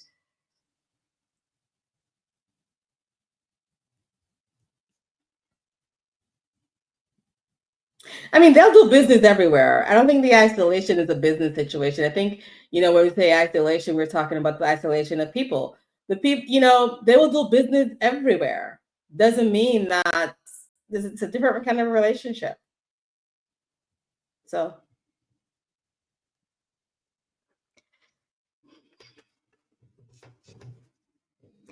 Did you do a video list on which countries we can buy property in as residents? Of course, this can change in the future. Hey, Rapper MD. No, we have not done that video, but I think we do. We did a video on banking. We did a video on quick visas, the quickest visas, but we haven't done a video on buying property. So we'll write that down. We will write that down. Just like because like buying property in Mexico, whereas you can do it, you still have to understand that technically you only own it for 100 years, right? That's your lifetime, of course, but that's not necessarily your grandkids' lifetime. So if you thought you were buying a piece of property in Mexico that you were going to pass down to your great grandkids, you could do that. I know that there is a workaround to the 99-year thing, but it's not necessarily the case, right? You can't assume that is the case. You've got to do some extra things to make sure that happens. So yeah, Rapper MD, I think that's a great idea. Thank you. Thank you, thank you, thank you. And if you guys have any other ideas you think, let us know. Writer Skater, even white Europeans say how much white Americans focus on skin color. Most European countries don't do that. White nationalist Americans are dogmatic about skin color. Blacks can feel free in Europe. We haven't talked about that, but yes. And racism is expensive, y'all. It's expensive. Yeah. And it's costing the United States, right? Their racism is costing them. Folks ain't showing, brown people are not showing up to work. Food is getting unpicked from them trees. Racism is expensive. I have 4 more years before I can retire. My goal is to travel and visit places until my pension kicks in. When is the best time to visit Portugal and how long should I stay? It depends. on whether you plan to come here to visit or for a scouting trip. I say if you're coming for a scouting trip, come when it has the worst weather, the weather that you will hate the most. So if that's heat or if that's cold, come during that time. And if you can handle that, the rest is cake. What do you think, Nicole? I agree. Come during the rainy season too. You know, come during the rainy season because the past few weeks, you know, Ooh, Lord have mercy. I have seen it, you know. But then we're Right. rewarded with days like yesterday and today and the rest of the week. It's like, I agree. Come during, and I did that. I did that as well. I made sure I came during every season, right? Yeah. I went to different areas in every season as well to kind of make sure that you can put up with it.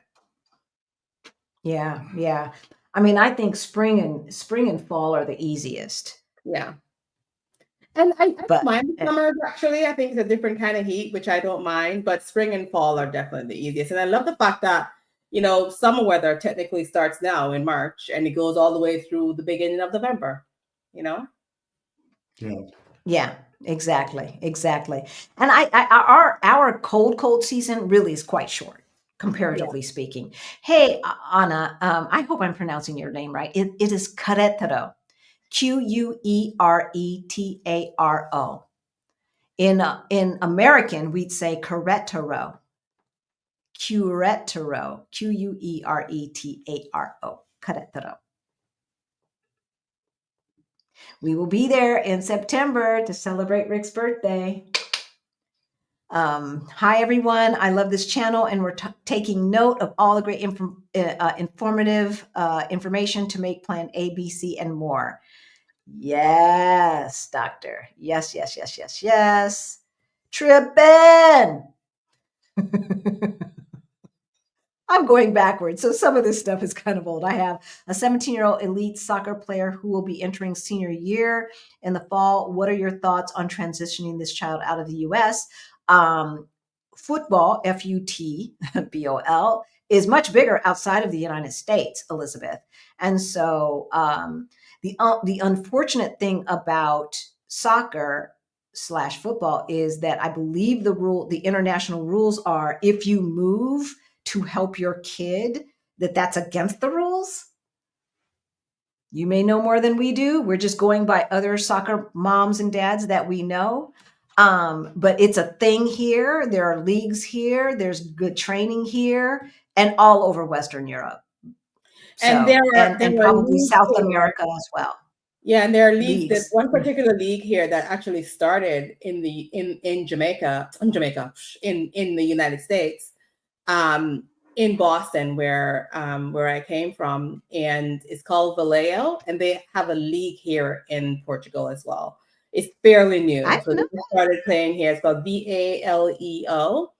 It actually started in my time. My little one, the big one, Marley, used to play for them as well. And it's called Vallejo. So it could be a great transition. It's a U.S. league now playing in Portugal. It's not a professional, it's not a big professional. It's a very local level, very, very local level. I love that.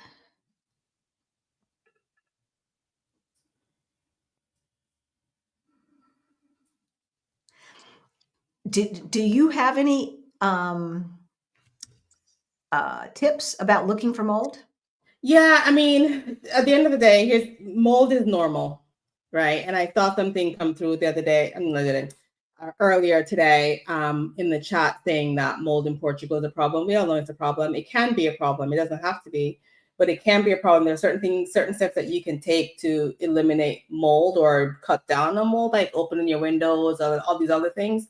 But especially in Seychelles, where the river's right outside. Technically, the riverbed still runs under the house, under our street, under the house. So the riverbed still runs under. So because of that, oh, interesting. In the walls, you see the natural salt from the river coming up into the walls. You can see it seeping up, especially in the ruined part of the house. We saw that.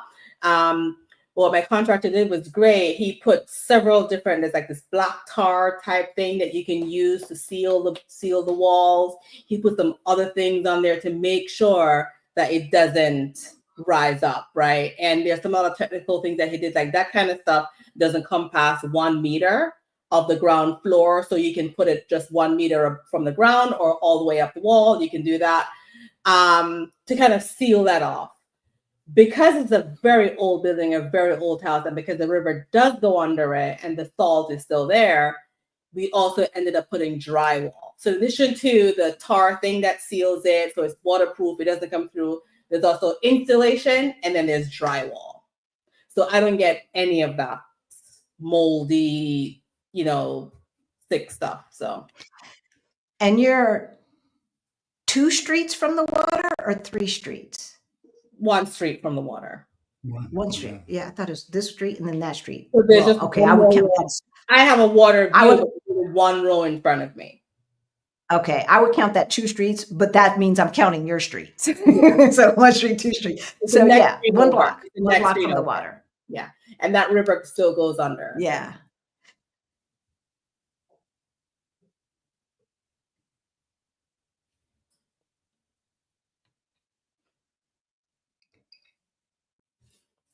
Yeah, yeah. So I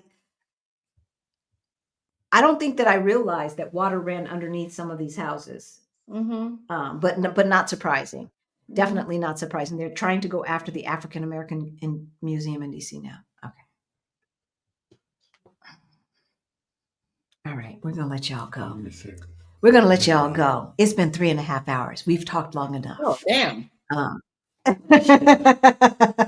We have talked long enough. It is midnight here, and I know that there were some questions that we didn't get to, but they were not on topic, and so I'm sorry, y'all. I'm sorry, but we do not want to keep Nicole, and we tired too, and I'm sure you guys are tired. So, any closing thoughts? And then how can people, I know that you do other things, Nicole. So tell us how people can stay up to what you're doing, stay on top of what you're doing.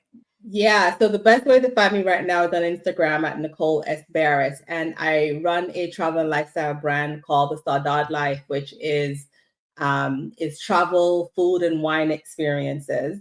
And right now, you can actually sign up for my newsletter to find out what's going on at the saudadelife.com. I know Halisa will put it on the screen so you can know how to spell it.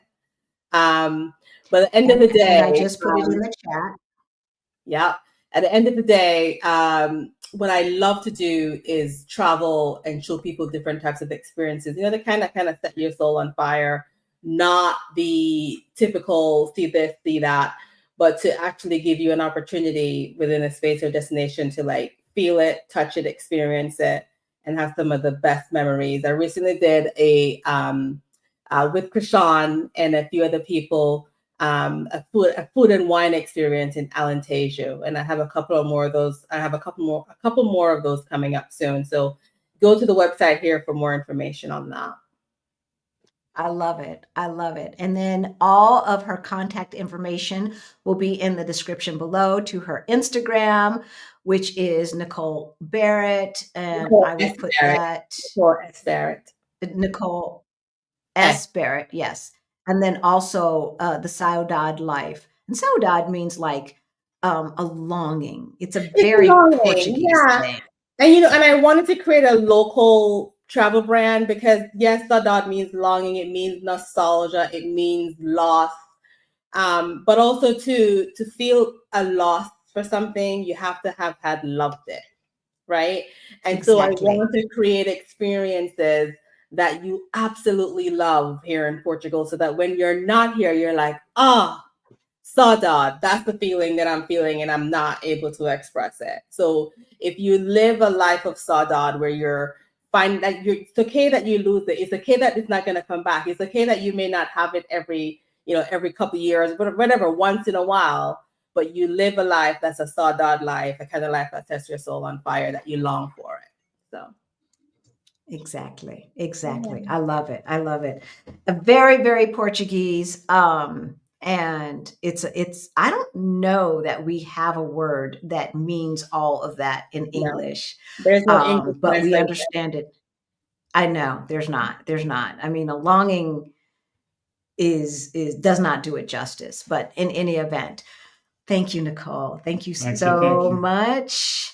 Y'all, if you have more questions, if you want to figure out how, like the young lady asked about, she's got this going on in America and she's considering this and this and this and this overseas, and should she do it, should she not? If you need help in trying to construct a plan to move abroad, to get your financial act together, to get your investment portfolio together, we got you.